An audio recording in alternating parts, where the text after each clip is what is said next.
छोड़ो, तुम्हारा हाथ मैं तब छोड़ो, छोड़ूंगा दर्द, जब वो लड़का हाथ छोड़ो। कहेगा। बहुत दर्द हो रहा है सच में। छोड़ दीजिए इनका हाथ भाई। हाथ छोड़ दो भाई।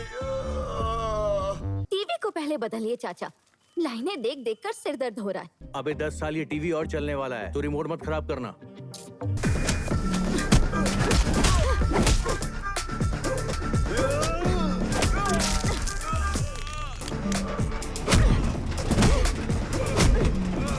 अच्छा काम किया, कैब ड्राइवर ने बताया।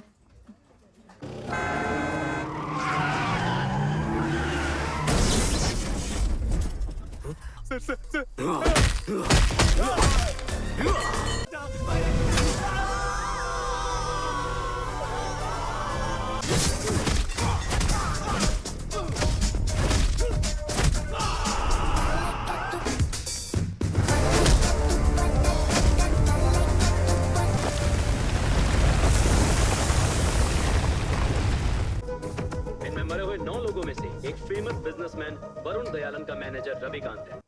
मारे गए लोगों की लाश को पोस्टमार्टम के लिए सरकारी अस्पताल में भेज दिया गया है। हर मिनट कौन आने वाला है, क्या होने वाला है, ये सोच सोच कर। हमें ये काम सावधानी से और बिना सबूत छोड़े करना होगा। ये वो लोग नहीं हो सकते। इन्हें छोड़कर बाकी सबको उठाओ।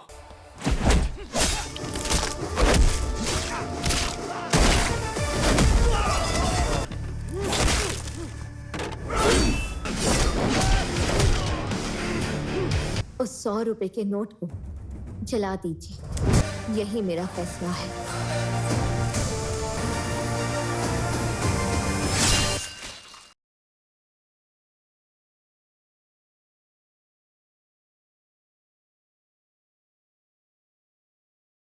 2026 की सबसे सुपरहिट मूवी ब्लास्ट मूवी के बारे में हम आज बात करने वाले हैं। Tamil martial arts action thriller blast 2026 की सुपरहिट मूवी में से एक रही है। भारतीय सिनेमा के इतिहास में वर्ष 2026 वैचारिक और तकनीकी रूप से एक अत्यंत संक्रांति काल के रूप में दर्ज किया गया। व्यावसायिकता और कलात्मकता के बीच की खाई को पाटते हुए इस वर्ष की फिल्मों ने सामाजिक राजनीतिक विमर्श, पर्यावरण क्षरण और लैंगिक रूढ़िवादिता को चुनौती देने वाले खतरनाकों को मुख्य धारा में स्थान दिया। समकालीन दर्शकों की रुचि अब केवल यथार्थवादी या हवाई एक्शन दृश्यों तक सीमित नहीं रही, बल्कि वे अब ऐसे सिनेमा की मांग कर रहे हैं जो यथार्थवाद की धरातल पर आधारित हो और जिसमें पात्रों के संघर्ष के पीछे कोई ठोस नैतिक और तार्किक आधार हो। इसी पृष्ठभूमि में ब्लास्ट मूवी एक ऐसी है जो 2026 में इसने तहलका मचाया है। परंपरागत रूप से दक्षिण भारतीय एक्शन फिल्में पुरुष नायक की शारीरिक संप्रभुता, एकल योद्धा के मिथक और स्त्री पात्रों को केवल मूक दर्शक या रक्षक की प्रतीक्षा करने वाली अबला के रूप में प्रस्तुत करने के ढर्रे पर चलती है। ब्लास्ट इस स्थापित रूढ़िवादिता को न केवल खंडित करती है, बल्कि यह एक्शन के जॉनर को एक नई परिभाषा भी देती है। यह फिल्म एक मध्य वर्गीय परिवार को केंद्र में रखती है, जहां कराटे मास्टर पिता, गृहिणी मां और आईटी पेशेवर बेटी तीनों ही मार्शल आर्ट्स की विद्या में असाधारण रूप से प्रशिक्षित और निपुण हैं। यह केवल एक साधारण मारवाड़ वाली फिल्म नहीं है, बल्कि यह एक ऐसे सुपर हीरो परिवार की कहानी है जो व्यवस्थागत भ्रष्टाचार, कॉरपोरेट लालच और स्थानीय गुंडागर्दी के खिलाफ एकजुट होकर अपने सिद्धांतों की रक्षा के लिए युद्ध के मैदान में उतरता है। इस विस्तृत शोध रिपोर्ट के माध्यम से हम ब्लास्ट मूवी के बारे में हम जानेंगे कि यह मूवी कैसी है और इसके बारे में और भी कुछ जानने को मिलेगा। ब्लास्ट का निर्माण अगस्त 2025 में आरंभ हुआ और इसका फिल्मांकन फरवरी 2026 तक भारत के विभिन्न स्थानों पर संपन्न हुआ। एजीएस एंटरटेनमेंट की इस 28वीं परियोजना को प्रारंभ में एजीएस 28 के रूप में विज्ञापित किया गया था, जिसने अपनी घोषणा के समय से ही उद्योग जगत और दर्शकों के बीच भारी उत्सुकता जगाई थी। अगर इसके मूवी के बारे में और जाने तो इसको मूल भाषा तमिल में रिलीज किया गया था। इसके जो मूवी की टाइम था वो लगभग 143 मिनट के आसपास था और इसका निर्देशन किया था सुभाष के राज ने। संवाद और पटकथा थी सुभाष के राज।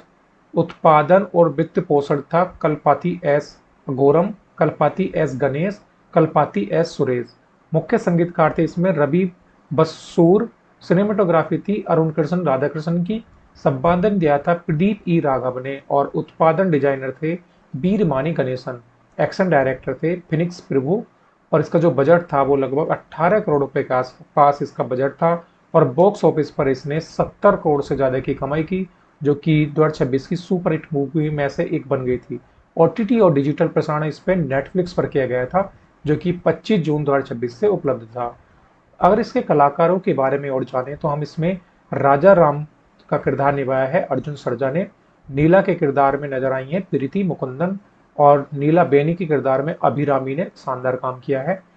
इलांगो ने विवेक प्रसन्ना ने काम किया है और वरुण दलायन ने जॉन कोकेन के किरदार में नजर आए हैं। अब्राहिम अर्जुन चिदम्बरम ने काम किया है। फिल्म की आख्यानात्मक संरचना अत्यंत विचारशील और दृढ़ आधारित है, जो दो विरोधाभासी दुनियाओं में, एक और शांत मध्यवर्गीय घरेलू जीवन और दूसरी ओर क्रूर शोषक कॉरपोरेट सिंडिकेट के बीच के अपरिहार्य टकराव को दर्शाती है। कहानी की पृष्ठभूमि चेन्नई के एक मध्य वर्गीय आवासीय इलाके में स्थापित है। राजा राम एक सम्मानित और अनुशासित कराटे शिक्षक है, जो अपने जीवन को कराटे के मूल सिद्धांतों, मर्यादा, संयम और न्याय के आधार पर जीता है। उसकी पत्नी नीलाबेनी एक अत्यंत समर्पित और ममतामयी गृहिणी है, जो परिवार की स्थिरता सुनिश्चित करती है। उनका पूरा जीवन उनकी इकलौती बेटी नीला के इर्द गिर्द घूमता है। नीला के बचपन के एक अत्यंत महत्वपूर्ण फ्लैशबैक के माध्यम से निर्देशक यह प्रदर्शित करते हैं कि नीला हमेशा से ही ऐसी निडर नहीं थी। स्कूल के दिनों में नीला को लड़कों द्वारा गंभीर रैगिंग और मानसिक उत्पीड़न का शिकार होना पड़ा था। जब वह अत्यंत भयभीत और रोती हुई घर लौटी तो राजा राम ने उसे केवल यह कहकर सांत्वना दी कि सब ठीक हो जाएगा, बल्कि उसने उसकी कमजोरी को उसकी सबसे बड़ी ताकत बनाने का निर्णय लिया। राजा राम ने नीला को कराटे की दीक्षा दी और उसे सिखाया कि शारीरिक बल का उपयोग केवल दूसरों को चोट पहुंचाने के लिए नहीं, बल्कि खुद की रक्षा करने और कमजोरों को ढाल बनाने के लिए किया जाता है। राजा राम ने नीला को 2 अमूल्य जीवन मंत्र दिए, जो पूरे कथानक का वैचारिक आधार बनते हैं। पहला था इसमें, यदि तुम सत्य और धर्म की राह पर हो तो कभी भी किसी के सामने मत झुको और अंतिम सांस तक मुकाबला करो। और दूसरा दिया था, अन्याय का विरोध केवल तब मत करो जब तुम्हारे अपने परिवार पर हो, बल्कि तब भी करो जब पीड़ित कोई अजनबी हो। राजा राम की इसी नैतिक शिक्षा के प्रभाव में नीला एक निर्भीक, शारीरिक और मानसिक रूप से मजबूत स्त्री के रूप में बड़ी होती है। वर्तमान समय में वह एक प्रमुख आईटी फर्म में काम करती है और एक असामान्य मध्य वर्गीय कामकाजी महिला की तरह जीवन व्यतीत करती है। वह अपने खाली समय में अपने चाचा इलांगो की फार्मेसी पर जाकर हाट बताती है। इलांगो एक सरल स्वभाव का व्यक्ति है, जो अपनी फार्मेसी में रखे एक पुराने टेलीविजन सेट से इस कदर जुड़ा हुआ है कि उसे फेंकने या बदलने के विचार मात्र से ही चिढ़ जाता है, जो फिल्म में मध्य वर्गीय जीवन के यथार्थवादी और संवादात्मक हास्य को जन्म देता है। इस शांत और सुखी मध्य वर्गीय पारिवारिक जीवन के समांतर देश के सुदूर पहाड़ी क्षेत्र की कीलाकाडू में एक विनाशकारी कॉरपोरेट षड्यंत्र रच रहा था।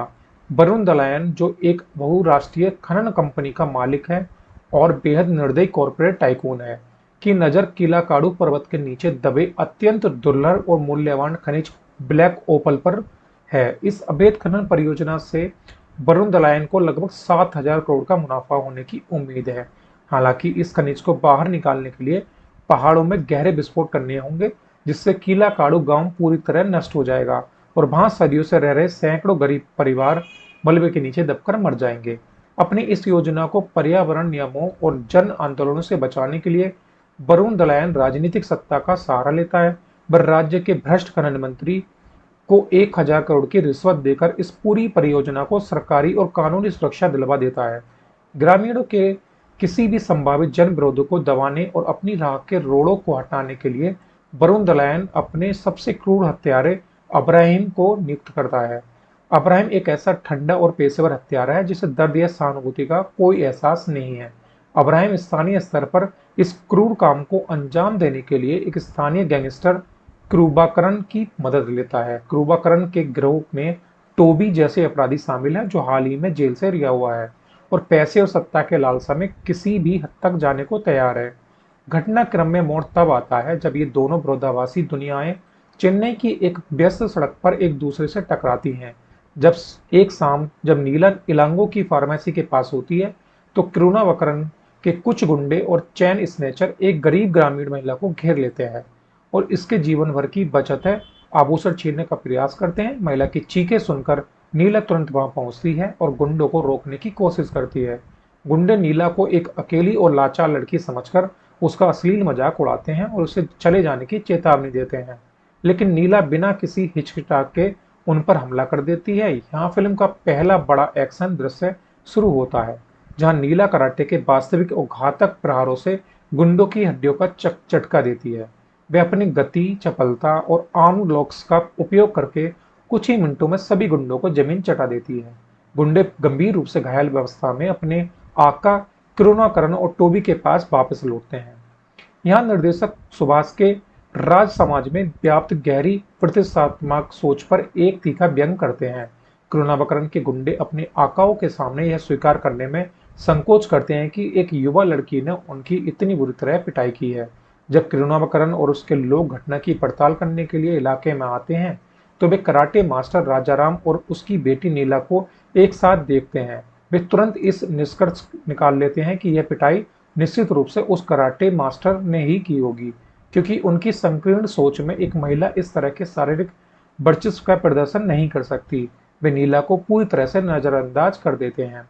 इसके समांतर फिल्म नीला के कार्यालय के परिवेश को भी दर्शाती है, जहां उसे अपने वरिष्ठ पुरुष प्रबंधक द्वारा किए गए जाने वाले उत्पीड़न और लैंगिक भेदभाव का सामना करना पड़ता है। निर्देशक इस संवेदनशील उपकथानक को यद्यपि हास्य और सामाजिक तार्किकता के मिश्रण के साथ प्रस्तुत करते हैं, लेकिन यह नीला के चरित्र की उस दृढ़ता को रेखांकित करता है जो जीवन के हर मोर्चे पर अन्याय के खिलाफ लड़ती है। जैसे जैसे कीलाकाडू गांव का विरोध बढ़ता है, अब्राहिम और वरुण दलायन के गुंडे हिंसक हो जाते हैं। टोबी और करुणाकरण के लोग अपनी ताकत दिखाने और इलाके को अपने नियंत्रण में लेने के लिए राजाराम के कराटे स्कूल को, जो इलांगो की फार्मेसी पर धावा बोल देते हैं। वे इस मध्य वर्गीय परिवार को आसानी से डराकर इस मामले से दूर रहने की चेतावनी देना चाहते हैं, लेकिन उनका सामना एक ऐसे परिवार से होता है जो आत्मरक्षा और कराटे की कला में सिद्धहस्त है। इस घरेलू मुठभेड़ में राजाराम और नीला कंधे से कंधा मिलाकर लड़ते हैं। आश्चर्यजनक रूप से इस संघर्ष में नीला बनी हुई कूद पड़ती हैं। हमेशा शांति की वकालत करने वाली नीलावनी अपने घरेलू सीमाओं से बाहर निकलकर कराटे की एक ऐसी घातक तकनीकी का प्रदर्शन करती हैं कि गुंडों का हौसले पस्त हो जाते हैं। यह दृश्य दर्शकों को अचंभित करता है कि यह स्थापित करता है कि पूरा परिवार ही असाधारण योद्धाओं का समूह है। अपनी इस शर्मनाक पराजय से बौखलाए अब्राहिम खुद चेन्नई आता है। वह इलांगो की पूरी फार्मेसी को बारूद से उड़ा देता है और कीलाकाडू के निर्दोष ग्रामीणों को बंधक बना लेता है, ताकि राजाराम के परिवार को आत्मसमर्पण के लिए मजबूर किया जा सके। अब्राहिम राजाराम के परिवार को धमकी देता है कि यदि वे कीलाकाडू गांव के रास्ते से नहीं हटे तो वे पूरे गांव को मौत के घाट उतार देंगे। राजाराम, नीलावनी और नीला यह निर्णय लेते हैं कि अन्याय के सामने झुकना उनके सिद्धांतों के खिलाफ है। वे कीलाकाडू गांव के लोगों की रक्षा के लिए पहाड़ों की ओर प्रस्थान करते हैं। फिल्म का अंतिम घंटा भारतीय सिनेमा के इतिहास के सबसे बेहतरीन और यथार्थवादी मार्शल आर्ट्स दृश्यों में से एक है, जो पूरी तरह से कीलाकाडू पर्वत के पथरीले और दुर्गम रास्तों पर फिल्माया गया है। राजाराम वरुण दलायन के अत्याधुनिक हथियारों से लैस कॉर्पोरेट सुरक्षा गार्डों का मुकाबला केवल अपनी कराटे की नंगे हाथों वाली विद्याओं से करता है।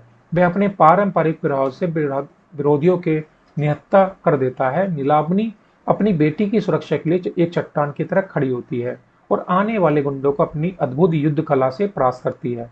अंतिम और सबसे रोमांचक मुकाबला नीला और मुख्य हत्यारे अब्राहिम के बीच होता है। अब्राहिम अपनी भारी शारीरिक शक्ति और हिंसक प्रवृत्तियों का पूरा इस्तेमाल करता है, लेकिन नीला अपने पिता द्वारा दी गई चपलता, ध्यान और गति का उपयोग करके उसके हर प्रहार को बेअसर कर देती है। वह हवा में उड़कर की जाने वाली किक्स, इस सटीक आर्म लॉक्स और सुरक्षात्मक ब्लॉक्स का इस्तेमाल करते हुए अब्राहिम को लहूलुहान कर देती है और अंततः उसे पूरी तरह से परास्त कर देती है। नीला और उसका परिवार पहाड़ों पर होने वाले अवैध विस्फोट को रोकने में सफल रहते हैं। भ्रष्ट मंत्री और वरुण दलायन के इस पूरे साम्राज्य का अंत होता है और कीलाकाडू गांव के प्राकृतिक पहाड़ों और ग्रामीणों के जीवन की रक्षा होती है। फिल्म का अंत राजाराम के परिवार की कीलाकाडू गांव के लोग द्वारा जाने वाली भावभीनी विदाई और न्याय की जीत के साथ होता है। ब्लास्ट 2026 की कलात्मक और व्यावसायिक सफलता के पीछे इसकी उत्कृष्ट तकनीकी टीम का बहुत बड़ा योगदान है, जिसने इस बजट नियंत्रित फिल्म को एक अंतर्राष्ट्रीय स्तर का विजुअल फील प्रदान किया था। KGF और सालार जैसी विशालकाय फिल्मों में अपनी धाक जमाने वाले प्रसिद्ध कन्नड़ संगीतकार रवि बस्सूर ने ब्लास्ट के माध्यम से तमिल सिनेमा में पदार्पण किया है। उनका संगीत इस फिल्म की रीढ़ की हड्डी है। इस सिनेमेटोग्राफर अरुण कृष्ण राधाकृष्णन ने फिल्म के विजुअल्स को दो अलग अलग टोनल कलर्स में विभाजित किया है। चेन्नई के दृश्यों में उन्होंने बारम और रियलिस्टिक टोन का इस्तेमाल किया है, जो एक मध्य वर्गीय परिवार की आत्मीयता को दर्शाता है। इसके विपरीत कीलाकाडू गांव और पहाड़ों के दृश्यों में डस्टी, कूल ब्लू और रो नेचुरल टोन का उपयोग किया गया है, जो आने वाले खतरे और संघर्ष की गंभीरता को उजागर करता है। पहाड़ों पर फिल्माए गए ड्रोन शॉट्स और गतिमान कैमरा मूवमेंट एक्शन दृश्यों के ये एक वास्तविक और विशाल स्तर प्रदान करते हैं। प्रदीप ई राघव का चुस्त संपादन फिल्म की गति को नियंत्रण रखने में अत्यंत सफल रहा है। 143 मिनट के रन टाइम में फिल्म कहीं भी उबाऊ या खिंची हुई महसूस नहीं होती है।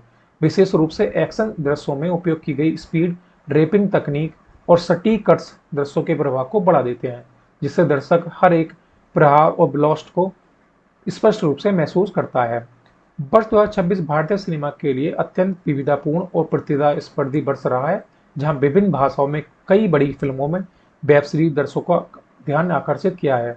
इस परिदृश्य में ब्लास्ट की स्थिति को समझने के लिए देखा जाए तो ये 2026 की सुपरहिट मूवी में से एक रही है, जिसने काफी शानदार काम किया था और इस मूवी ने 2026 की मूवी टॉप मूवी की लिस्ट में अपना नाम दर्ज किया है।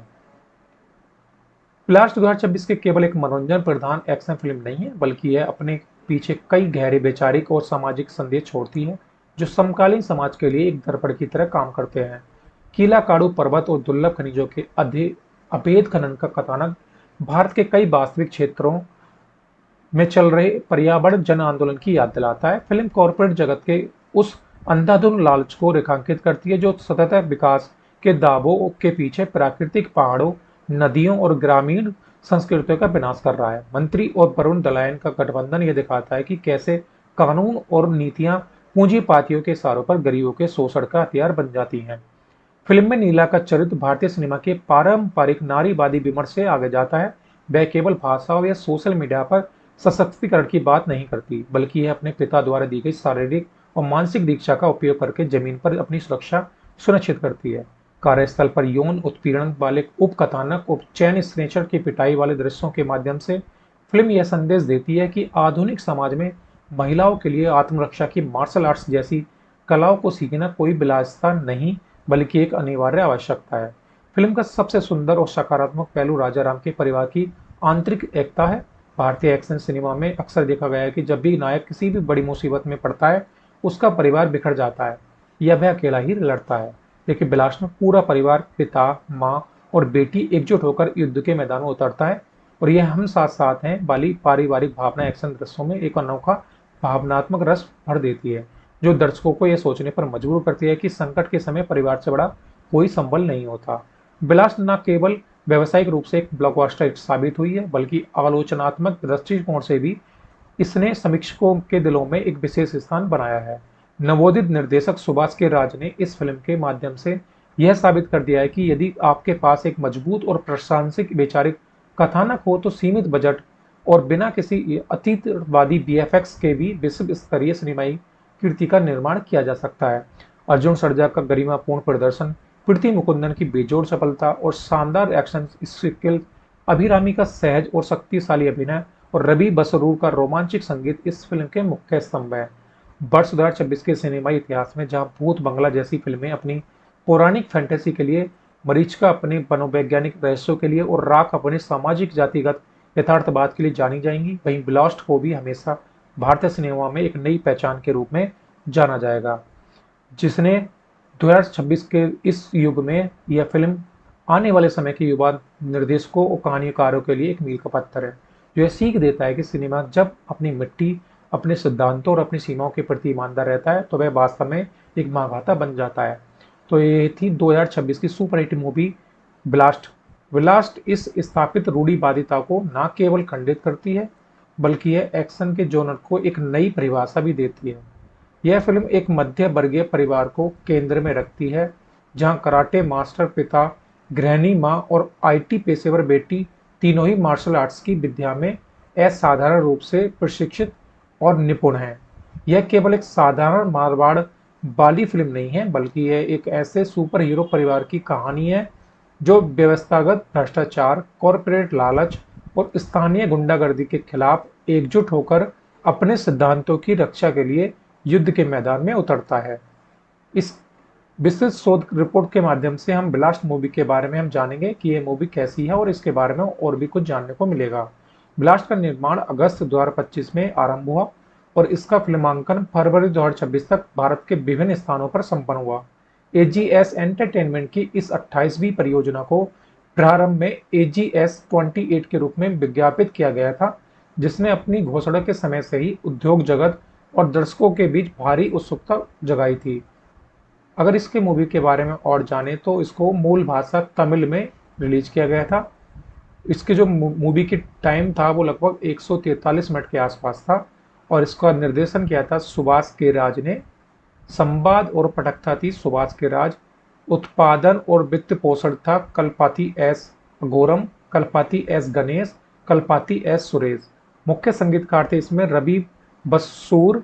सिनेमेटोग्राफी थी अरुण कृष्ण राधाकृष्णन की। संपादन दिया था प्रदीप ई राघव ने और उत्पादन डिजाइनर थे वीरमानी गणेशन। एक्शन डायरेक्टर थे फिनिक्स प्रभु और इसका जो बजट था वो लगभग 18 करोड़ रुपए के आसपास इसका बजट था और बॉक्स ऑफिस पर इसने 70 करोड़ से ज़्यादा की कमाई की, जो कि 2026 की सुपर हिट मूवी में से एक बन गई थी। ओटीटी और डिजिटल प्रसारण इस पर नेटफ्लिक्स पर किया गया था, जो कि 25 जून 2026 से उपलब्ध था। अगर इसके कलाकारों के बारे में और जाने तो हम इसमें राजा राम का किरदार निभाया है अर्जुन सर्जा ने। नीला के किरदार में नजर आई है प्रीति मुकुंदन और नीला बेनी के किरदार में अभिरामी ने शानदार काम किया है। इलांगो ने विवेक प्रसन्ना ने काम किया है और वरुण दलायन ने जॉन कोकेन के किरदार में नजर आए हैं। अब्राहिम अर्जुन चिदम्बरम ने काम किया है। फिल्म की आख्यानात्मक संरचना अत्यंत विचारशील और दृढ़ आधारित है, जो दो विरोधाभासी दुनियाओं में, एक और शांत मध्यवर्गीय घरेलू जीवन और दूसरी ओर क्रूर शोषक कॉरपोरेट सिंडिकेट के बीच के अपरिहार्य टकराव को दर्शाती है। कहानी की पृष्ठभूमि चेन्नई के एक मध्य वर्गीय आवासीय इलाके में स्थापित है। राजा राम एक सम्मानित और अनुशासित कराटे शिक्षक है, जो अपने जीवन को कराटे के मूल सिद्धांतों, मर्यादा, संयम और न्याय के आधार पर जीता है। उसकी पत्नी नीलाबेनी एक अत्यंत समर्पित और ममतामयी गृहिणी है, जो परिवार की स्थिरता सुनिश्चित करती है। उनका पूरा जीवन उनकी इकलौती बेटी नीला के इर्द गिर्द घूमता है। नीला के बचपन के एक अत्यंत महत्वपूर्ण फ्लैशबैक के माध्यम से निर्देशक यह प्रदर्शित करते हैं कि नीला हमेशा से ही ऐसी निडर नहीं थी। स्कूल के दिनों में नीला को लड़कों द्वारा गंभीर रैगिंग और मानसिक उत्पीड़न का शिकार होना पड़ा था। जब वह अत्यंत भयभीत और रोती हुई घर लौटी तो राजा राम ने उसे केवल यह कहकर सांत्वना दी कि सब ठीक हो जाएगा, बल्कि उसने उसकी कमजोरी को उसकी सबसे बड़ी ताकत बनाने का निर्णय लिया। राजा राम ने नीला को कराटे की दीक्षा दी और उसे सिखाया कि शारीरिक बल का उपयोग केवल दूसरों को चोट पहुंचाने के लिए नहीं, बल्कि खुद की रक्षा करने और कमजोरों को ढाल बनाने के लिए किया जाता है। राजा राम ने नीला को 2 अमूल्य जीवन मंत्र दिए, जो पूरे कथानक का वैचारिक आधार बनते हैं। पहला था इसमें, यदि तुम सत्य और धर्म की राह पर हो तो कभी भी किसी के सामने मत झुको और अंतिम सांस तक मुकाबला करो। और दूसरा दिया था, अन्याय का विरोध केवल तब मत करो जब तुम्हारे अपने परिवार पर हो, बल्कि तब भी करो जब पीड़ित कोई अजनबी हो। राजा राम की इसी नैतिक शिक्षा के प्रभाव में नीला एक निर्भीक, शारीरिक और मानसिक रूप से मजबूत स्त्री के रूप में बड़ी होती है। वर्तमान समय में वह एक प्रमुख आईटी फर्म में काम करती है और एक असामान्य मध्य वर्गीय कामकाजी महिला की तरह जीवन व्यतीत करती है। वह अपने खाली समय में अपने चाचा इलांगो की फार्मेसी पर जाकर हाट बताती है। इलांगो एक सरल स्वभाव का व्यक्ति है, जो अपनी फार्मेसी में रखे एक पुराने टेलीविजन सेट से इस कदर जुड़ा हुआ है कि उसे फेंकने या बदलने के विचार मात्र से ही चिढ़ जाता है, जो फिल्म में मध्य वर्गीय जीवन के यथार्थवादी और संवादात्मक हास्य को जन्म देता है। इस शांत और सुखी मध्य वर्गीय पारिवारिक जीवन के समांतर देश के सुदूर पहाड़ी क्षेत्र की कीलाकाडू में एक विनाशकारी कॉरपोरेट षड्यंत्र रच रहा था। वरुण दलायन, जो एक बहुराष्ट्रीय खनन कंपनी का मालिक है और बेहद निर्दयी कॉरपोरेट टाइकून है, की नज़र कीलाकाडू पर्वत के नीचे दबे अत्यंत दुर्लभ और मूल्यवान खनिज ब्लैक ओपल पर है। इस अवैध खनन परियोजना से वरुण दलायन को लगभग 7,000 करोड़ का मुनाफा होने की उम्मीद है। हालांकि इस खनिज को बाहर निकालने के लिए पहाड़ों में गहरे विस्फोट करने होंगे, जिससे कीलाकाडू गांव पूरी तरह नष्ट हो जाएगा और वहां सदियों से रह रहे सैकड़ों गरीब परिवार मलबे के नीचे दबकर मर जाएंगे। अपनी इस योजना को पर्यावरण नियमों और जन आंदोलनों से बचाने के लिए वरुण दलायन राजनीतिक सत्ता का सहारा लेता है। वह राज्य के भ्रष्ट खनन मंत्री को 1,000 करोड़ की रिश्वत देकर इस पूरी परियोजना को सरकारी और कानूनी सुरक्षा दिलवा देता है। ग्रामीणों के किसी भी संभावित जन विरोधों को दबाने और अपनी राह के रोड़ों को हटाने के लिए वरुण दलायन अपने सबसे क्रूर हत्यारे अब्राहिम को नियुक्त करता है। अब्राहिम एक ऐसा ठंडा और पेशेवर हत्यारा है जिसे दर्द या सहानुभूति का कोई एहसास नहीं है।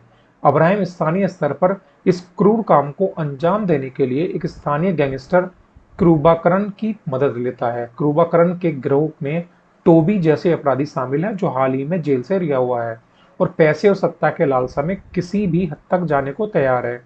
घटनाक्रम में मोड़ तब आता है जब ये दोनों विरोधाभासी दुनियाएं चेन्नई की एक व्यस्त सड़क पर एक दूसरे से टकराती हैं। जब एक शाम जब नीला इलांगो की फार्मेसी के पास होती है तो क्रूनावकरन के कुछ गुंडे और चैन स्नेचर एक गरीब ग्रामीण महिला को घेर लेते हैं और इसके जीवन भर की बचत है आभूषण छीनने का प्रयास करते हैं। महिला की चीखें सुनकर नीला तुरंत वहां पहुंचती है और गुंडों को रोकने की कोशिश करती है। गुंडे नीला को एक अकेली और लाचार लड़की समझकर उसका अश्लील मजाक उड़ाते हैं और उसे चले जाने की चेतावनी देते हैं, लेकिन नीला बिना किसी हिचकिचाहट के उन पर हमला कर देती है। यहाँ फिल्म का पहला बड़ा एक्शन दृश्य शुरू होता है जहाँ नीला कराटे के वास्तविक और घातक प्रहारों से गुंडों की हड्डियों का चटका देती है। वे अपनी गति, चपलता और आर्म लॉक्स का उपयोग करके कुछ ही मिनटों में सभी गुंडों को जमीन चटा देती है। गुंडे गंभीर रूप से घायल अवस्था में अपने आका करुणाकरण और टोबी के पास वापस लौटते हैं। यहाँ निर्देशक सुभाष के राज समाज में व्याप्त गहरी प्रतिष्ठात्मक सोच पर एक तीखा व्यंग करते हैं। करुणाकरण के गुंडे अपने आकाओं के सामने यह स्वीकार करने में संकोच करते हैं कि एक युवा लड़की ने उनकी इतनी बुरी तरह पिटाई की है। जब करुणाकरण और उसके लोग घटना की पड़ताल करने के लिए इलाके में आते हैं तो वे कराटे मास्टर राजाराम और उसकी बेटी नीला को एक साथ देखते हैं। वे तुरंत इस निष्कर्ष निकाल लेते हैं कि यह पिटाई निश्चित रूप से उस कराटे मास्टर ने ही की होगी, क्योंकि उनकी संकीर्ण सोच में एक महिला इस तरह के शारीरिक वर्चस्व का प्रदर्शन नहीं कर सकती। वे नीला को पूरी तरह से नजरअंदाज कर देते हैं। इसके समांतर फिल्म नीला के कार्यालय के परिवेश को भी दर्शाती है, जहां उसे अपने वरिष्ठ पुरुष प्रबंधक द्वारा किए गए जाने वाले उत्पीड़न और लैंगिक भेदभाव का सामना करना पड़ता है। निर्देशक इस संवेदनशील उपकथानक को यद्यपि हास्य और सामाजिक तार्किकता के मिश्रण के साथ प्रस्तुत करते हैं, लेकिन यह नीला के चरित्र की उस दृढ़ता को रेखांकित करता है जो जीवन के हर मोर्चे पर अन्याय के खिलाफ लड़ती है। जैसे जैसे कीलाकाडू गांव का विरोध बढ़ता है, अब्राहिम और वरुण दलायन के गुंडे हिंसक हो जाते हैं। टोबी और करुणाकरण के लोग अपनी ताकत दिखाने और इलाके को अपने नियंत्रण में लेने के लिए राजाराम के कराटे स्कूल को जो इलांगो की फार्मेसी पर धावा बोल देते हैं। वे इस मध्य वर्गीय परिवार को आसानी से डराकर इस मामले से दूर रहने की चेतावनी देना चाहते हैं, लेकिन उनका सामना एक ऐसे परिवार से होता है जो आत्मरक्षा और कराटे की कला में सिद्धहस्त है। इस घरेलू मुठभेड़ में राजाराम और नीला कंधे से कंधा मिलाकर लड़ते हैं। आश्चर्यजनक रूप से इस संघर्ष में नीलाबनी भी कूद पड़ती हैं। हमेशा शांति की वकालत करने वाली नीलाबनी अपने घरेलू सीमाओं से बाहर निकलकर कराटे की एक ऐसी घातक तकनीकी का प्रदर्शन करती हैं कि गुंडों का हौसले पस्त हो जाते हैं। यह दृश्य दर्शकों को अचंभित करता है कि यह स्थापित करता है कि पूरा परिवार ही असाधारण योद्धाओं का समूह है। अपनी इस शर्मनाक पराजय से बौखलाए अब्राहिम खुद चेन्नई आता है। वह इलांगो की पूरी फार्मेसी को बारूद से उड़ा देता है और कीलाकाडू के निर्दोष ग्रामीणों को बंधक बना लेता है ताकि राजाराम के परिवार को आत्मसमर्पण के लिए मजबूर किया जा सके। अब्राहिम राजाराम के परिवार को धमकी देता है कि यदि वे कीलाकाडू गांव के रास्ते से नहीं हटे तो वे पूरे गांव को मौत के घाट उतार देंगे। राजाराम, नीलाबनी और नीला यह निर्णय लेते हैं कि अन्याय के सामने झुकना उनके सिद्धांतों के खिलाफ है। वे कीलाकाडू गांव के लोगों की रक्षा के लिए पहाड़ों की ओर प्रस्थान करते हैं। फिल्म का अंतिम घंटा भारतीय सिनेमा के इतिहास के सबसे बेहतरीन और यथार्थवादी मार्शल आर्ट्स दृश्यों में से एक है, जो पूरी तरह से कीलाकाडू पर्वत के पथरीले और दुर्गम रास्तों पर फिल्माया गया है। राजाराम वरुण दलायन के अत्याधुनिक हथियारों से लैस कॉर्पोरेट सुरक्षा गार्डों का मुकाबला केवल अपनी कराटे की नंगे हाथों वाली विद्याओं से करता है। वह अपने पारंपरिक प्रभाव से विरोधियों के निहत्था कर देता है। नीलाबनी अपनी बेटी की सुरक्षा के लिए एक चट्टान की तरह खड़ी होती है और आने वाले गुंडों को अपनी अद्भुत युद्ध कला से परास्त करती है। अंतिम और सबसे रोमांचक मुकाबला नीला और मुख्य हत्यारे अब्राहिम के बीच होता है। अब्राहिम अपनी भारी शारीरिक शक्ति और हिंसक प्रवृत्तियों का पूरा इस्तेमाल करता है, लेकिन नीला अपने पिता द्वारा दी गई चपलता, ध्यान और गति का उपयोग करके उसके हर प्रहार को बेअसर कर देती है। वह हवा में उड़कर की जाने वाली किक्स, इस सटीक आर्म लॉक्स और सुरक्षात्मक ब्लॉक्स का इस्तेमाल करते हुए अब्राहिम को लहूलुहान कर देती है और अंततः उसे पूरी तरह से परास्त कर देती है।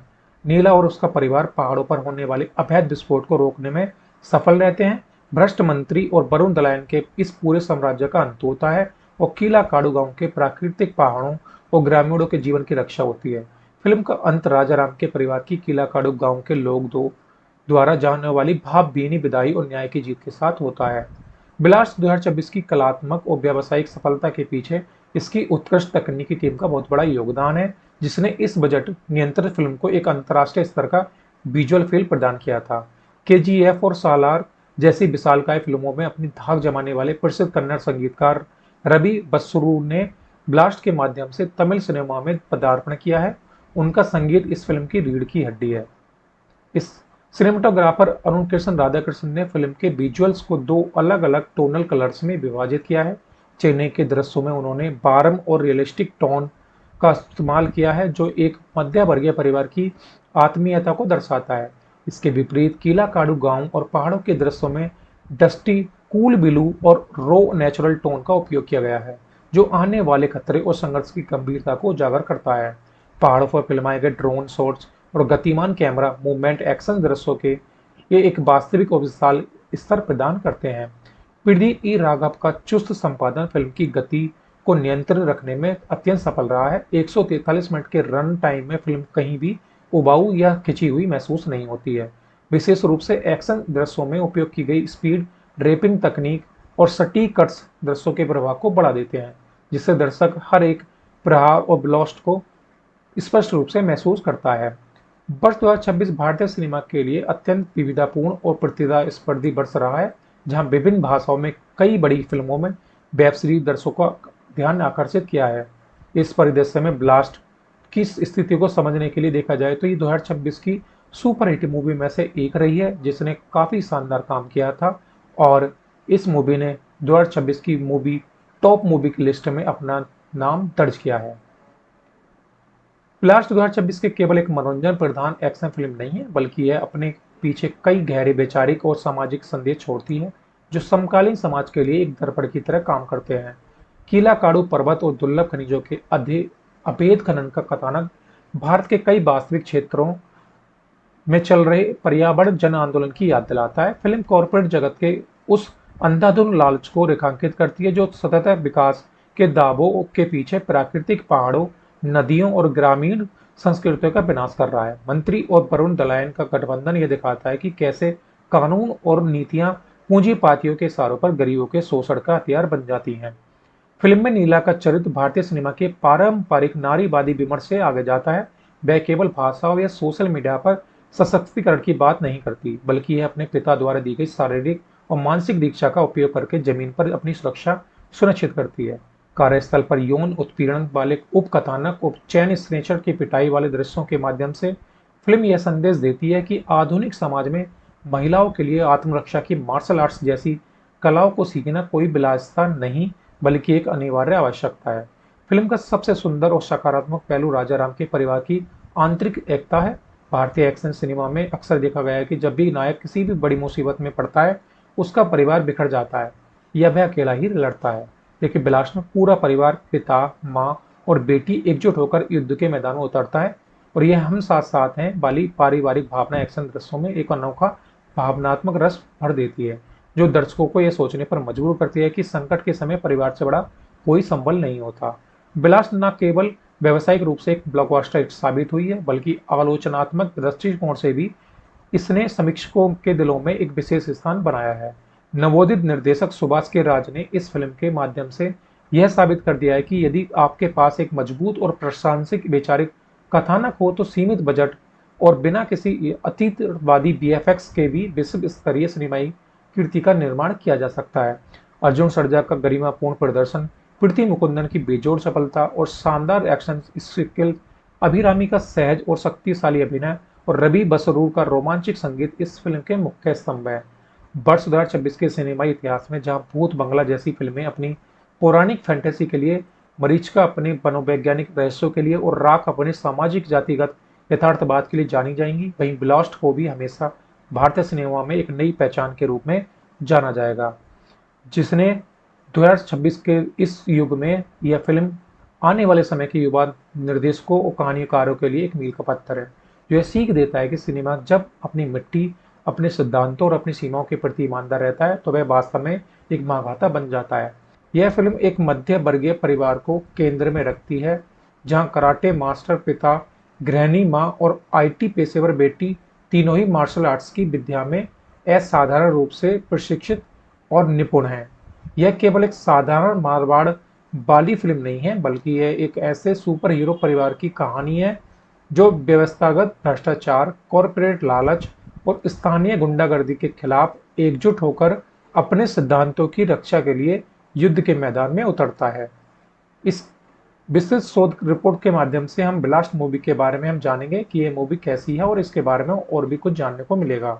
ब्लास्ट का निर्माण अगस्त 2025 में आरंभ हुआ और इसका फिल्मांकन फरवरी 2026 तक भारत के विभिन्न स्थानों पर संपन्न हुआ।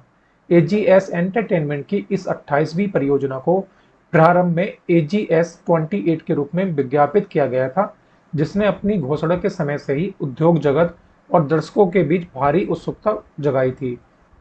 अगर इसके मूवी के बारे में और जाने तो इसको मूल भाषा तमिल में रिलीज किया गया था। इसके जो मूवी की टाइम था वो लगभग 143 मिनट के आसपास था और इसका निर्देशन किया था सुभाष के राज ने। संवाद और पटकथा थी सुभाष के राज। उत्पादन और वित्त पोषण था कलपाती S अघोरम, कलपाती S Ganesh, कलपाती S Suresh. मुख्य संगीतकार थे इसमें रवि बसूर। सिनेमेटोग्राफी थी अरुण कृष्ण राधाकृष्ण की। संपादन दिया था प्रदीप E राघव ने और उत्पादन डिजाइनर थे वीरमानी गणेशन। एक्शन डायरेक्टर थे फिनिक्स प्रभु और इसका जो बजट था वो लगभग 18 करोड़ रुपए के आसपास इसका बजट था और बॉक्स ऑफिस पर इसने 70 करोड़ से ज़्यादा की कमाई की, जो कि 2026 की सुपर हिट मूवी में से एक बन गई थी। OTT और डिजिटल प्रसारण इस पर नेटफ्लिक्स पर किया गया था, जो कि 25 जून 2026 से उपलब्ध था। अगर इसके कलाकारों के बारे में और जाने तो हम इसमें राजा राम का किरदार निभाया है अर्जुन सर्जा ने। नीला के किरदार में नजर आई है प्रीति मुकुंदन और नीला बेनी के किरदार में अभिरामी ने शानदार काम किया है। इलांगो ने विवेक प्रसन्ना ने काम किया है और वरुण दलायन ने जॉन कोकेन के किरदार में नजर आए हैं।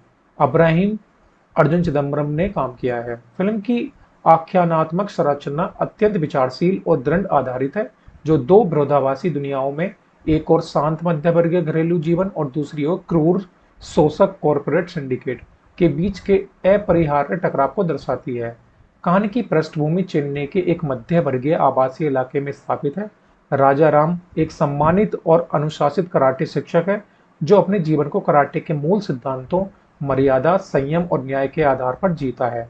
उसकी पत्नी नीलाबेनी एक अत्यंत समर्पित और ममतामयी गृहिणी है, जो परिवार की स्थिरता सुनिश्चित करती है। उनका पूरा जीवन उनकी इकलौती बेटी नीला के इर्द गिर्द घूमता है। नीला के बचपन के एक अत्यंत महत्वपूर्ण फ्लैशबैक के माध्यम से निर्देशक यह प्रदर्शित करते हैं कि नीला हमेशा से ही ऐसी निडर नहीं थी। स्कूल के दिनों में नीला को लड़कों द्वारा गंभीर रैगिंग और मानसिक उत्पीड़न का शिकार होना पड़ा था। जब वह अत्यंत भयभीत और रोती हुई घर लौटी तो राजा राम ने उसे केवल यह कहकर सांत्वना दी कि सब ठीक हो जाएगा, बल्कि उसने उसकी कमजोरी को उसकी सबसे बड़ी ताकत बनाने का निर्णय लिया। राजा राम ने नीला को कराटे की दीक्षा दी और उसे सिखाया कि शारीरिक बल का उपयोग केवल दूसरों को चोट पहुंचाने के लिए नहीं, बल्कि खुद की रक्षा करने और कमजोरों का ढाल बनाने के लिए किया जाता है। राजा राम ने नीला को 2 अमूल्य जीवन मंत्र दिए, जो पूरे कथानक का वैचारिक आधार बनते हैं। पहला था इसमें, यदि तुम सत्य और धर्म की राह पर हो तो कभी भी किसी के सामने मत झुको और अंतिम सांस तक मुकाबला करो। और दूसरा दिया था, अन्याय का विरोध केवल तब मत करो जब तुम्हारे अपने परिवार पर हो, बल्कि तब भी करो जब पीड़ित कोई अजनबी हो।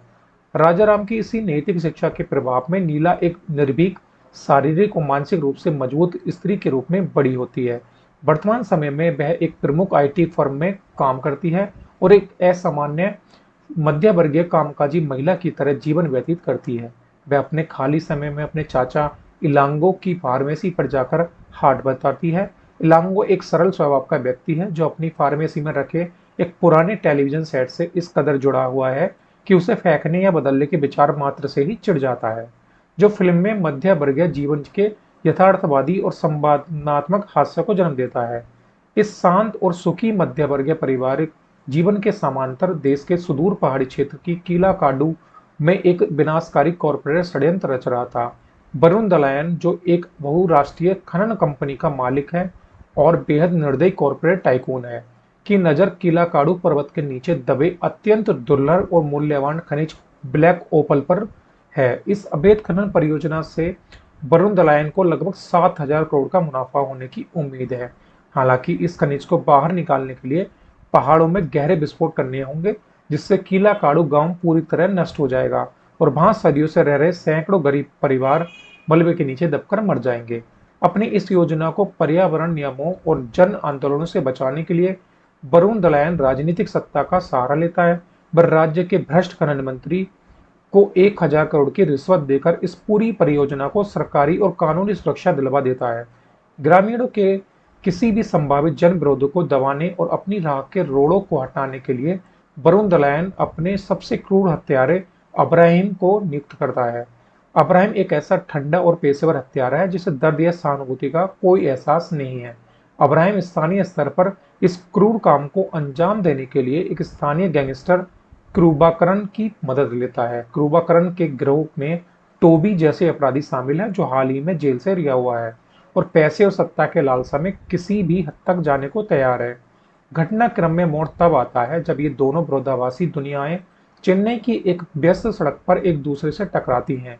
जब एक शाम जब नीला इलांगो की फार्मेसी के पास होती है तो क्रूनावकरन के कुछ गुंडे और चैन स्नेचर एक गरीब ग्रामीण महिला को घेर लेते हैं और इसके जीवन भर की बचत है आभूषण छीनने का प्रयास करते हैं। महिला की चीखें सुनकर नीला तुरंत वहां पहुंचती है और गुंडों को रोकने की कोशिश करती है। गुंडे नीला को एक अकेली और लाचार लड़की समझकर उसका अश्लील मजाक उड़ाते हैं और उसे चले जाने की चेतावनी देते हैं, लेकिन नीला बिना किसी हिचकिचाहट के उन पर हमला कर देती है। यहाँ फिल्म का पहला बड़ा एक्शन दृश्य शुरू होता है जहाँ नीला कराटे के वास्तविक और घातक प्रहारों से गुंडों की हड्डियों का चटका देती है। वे अपनी गति, चपलता और आर्म लॉक्स का उपयोग करके कुछ ही मिनटों में सभी गुंडों को जमीन चटा देती है। गुंडे गंभीर रूप से घायल अवस्था में अपने आका क्रूनाकरन और टोबी के पास वापस लौटते हैं। यहाँ निर्देशक सुभाष के राज समाज में व्याप्त गहरी प्रतिष्ठात्मक सोच पर एक तीखा व्यंग करते हैं।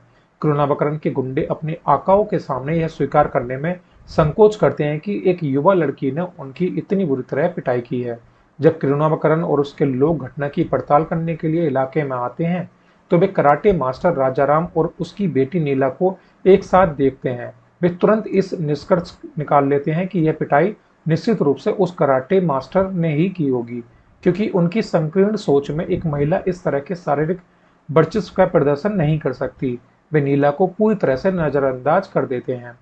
इसके समांतर फिल्म नीला के कार्यालय के परिवेश को भी दर्शाती है, जहां उसे अपने वरिष्ठ पुरुष प्रबंधक द्वारा किए गए जाने वाले उत्पीड़न और लैंगिक भेदभाव का सामना करना पड़ता है। निर्देशक इस संवेदनशील उपकथानक को यद्यपि हास्य और सामाजिक तार्किकता के मिश्रण के साथ प्रस्तुत करते हैं, लेकिन यह नीला के चरित्र की उस दृढ़ता को रेखांकित करता है जो जीवन के हर मोर्चे पर अन्याय के खिलाफ लड़ती है। जैसे जैसे कीलाकाडू गांव का विरोध बढ़ता है, अब्राहिम और वरुण दलायन के गुंडे हिंसक हो जाते हैं। टोबी और क्रूनावकरन के लोग अपनी ताकत दिखाने और इलाके को अपने नियंत्रण में लेने के लिए राजाराम के कराटे स्कूल को, जो इलांगो की फार्मेसी पर धावा बोल देते हैं। वे इस मध्य वर्गीय परिवार को आसानी से डराकर इस मामले से दूर रहने की चेतावनी देना चाहते हैं, लेकिन उनका सामना एक ऐसे परिवार से होता है जो आत्मरक्षा और कराटे की कला में सिद्धहस्त है। इस घरेलू मुठभेड़ में राजाराम और नीला कंधे से कंधा मिलाकर लड़ते हैं। आश्चर्यजनक रूप से इस संघर्ष में नीलाबनी भी कूद पड़ती हैं। हमेशा शांति की वकालत करने वाली नीलाबनी अपने घरेलू सीमाओं से बाहर निकलकर कराटे की एक ऐसी घातक तकनीकी का प्रदर्शन करती हैं कि गुंडों का हौसले पस्त हो जाते हैं। यह दृश्य दर्शकों को अचंभित करता है कि यह स्थापित करता है कि पूरा परिवार ही असाधारण योद्धाओं का समूह है। अपनी इस शर्मनाक पराजय से बौखलाए अब्राहिम खुद चेन्नई आता है। वह इलांगो की पूरी फार्मेसी को बारूद से उड़ा देता है और किला काडू के निर्दोष ग्रामीणों को बंधक बना लेता है ताकि राजाराम के परिवार को आत्मसमर्पण के लिए मजबूर किया जा सके। अब्राहिम राजाराम के परिवार को धमकी देता है कि यदि वे किला काडू गांव के रास्ते से नहीं हटे तो वे पूरे गांव को मौत के घाट उतार देंगे। राजाराम नीलावनी और नीला यह निर्णय लेते हैं कि अन्याय के सामने झुकना उनके सिद्धांतों के खिलाफ है। वे किला काडू गांव के लोगों की रक्षा के लिए पहाड़ों की ओर प्रस्थान करते हैं। फिल्म का अंतिम घंटा भारतीय सिनेमा के इतिहास के सबसे बेहतरीन और यथार्थवादी मार्शल आर्ट्स दृश्यों में से एक है, जो पूरी तरह से किला काडू पर्वत के पथरीले और दुर्गम रास्तों पर फिल्माया गया है। राजाराम वरुण दलायन के अत्याधुनिक हथियारों से लैस कॉर्पोरेट सुरक्षा गार्डों का मुकाबला केवल अपनी कराटे की नंगे हाथों वाली विद्याओं से करता है। वह अपने पारंपरिक प्रभाव से विरोधियों के निहत्था कर देता है। नीलावनी अपनी बेटी की सुरक्षा के लिए एक चट्टान की तरह खड़ी होती है और आने वाले गुंडों को अपनी अद्भुत युद्ध कला से परास्त करती है। अंतिम और सबसे रोमांचक मुकाबला नीला और मुख्य हत्यारे अब्राहिम के बीच होता है। अब्राहिम अपनी भारी शारीरिक शक्ति और हिंसक प्रवृत्तियों का पूरा इस्तेमाल करता है, लेकिन नीला अपने पिता द्वारा दी गई चपलता, ध्यान और गति का उपयोग करके उसके हर प्रहार को बेअसर कर देती है। वह हवा में उड़कर की जाने वाली किक्स, इस सटीक आर्म लॉक्स और सुरक्षात्मक ब्लॉक्स का इस्तेमाल करते हुए अब्राहिम को लहूलुहान कर देती है और अंततः उसे पूरी तरह से परास्त कर देती है। नीला और उसका परिवार पहाड़ों पर होने वाले अवैध विस्फोट को रोकने में सफल रहते हैं। भ्रष्ट मंत्री और वरुण दलायन के इस पूरे साम्राज्य का अंत होता है और किला काडू गांव के प्राकृतिक पहाड़ों और ग्रामीणों के जीवन की रक्षा होती है। फिल्म का अंत राजाराम के परिवार की किला काडू गांव के लोग द्वारा जाने वाली भावभीनी विदाई और न्याय की जीत के साथ होता है।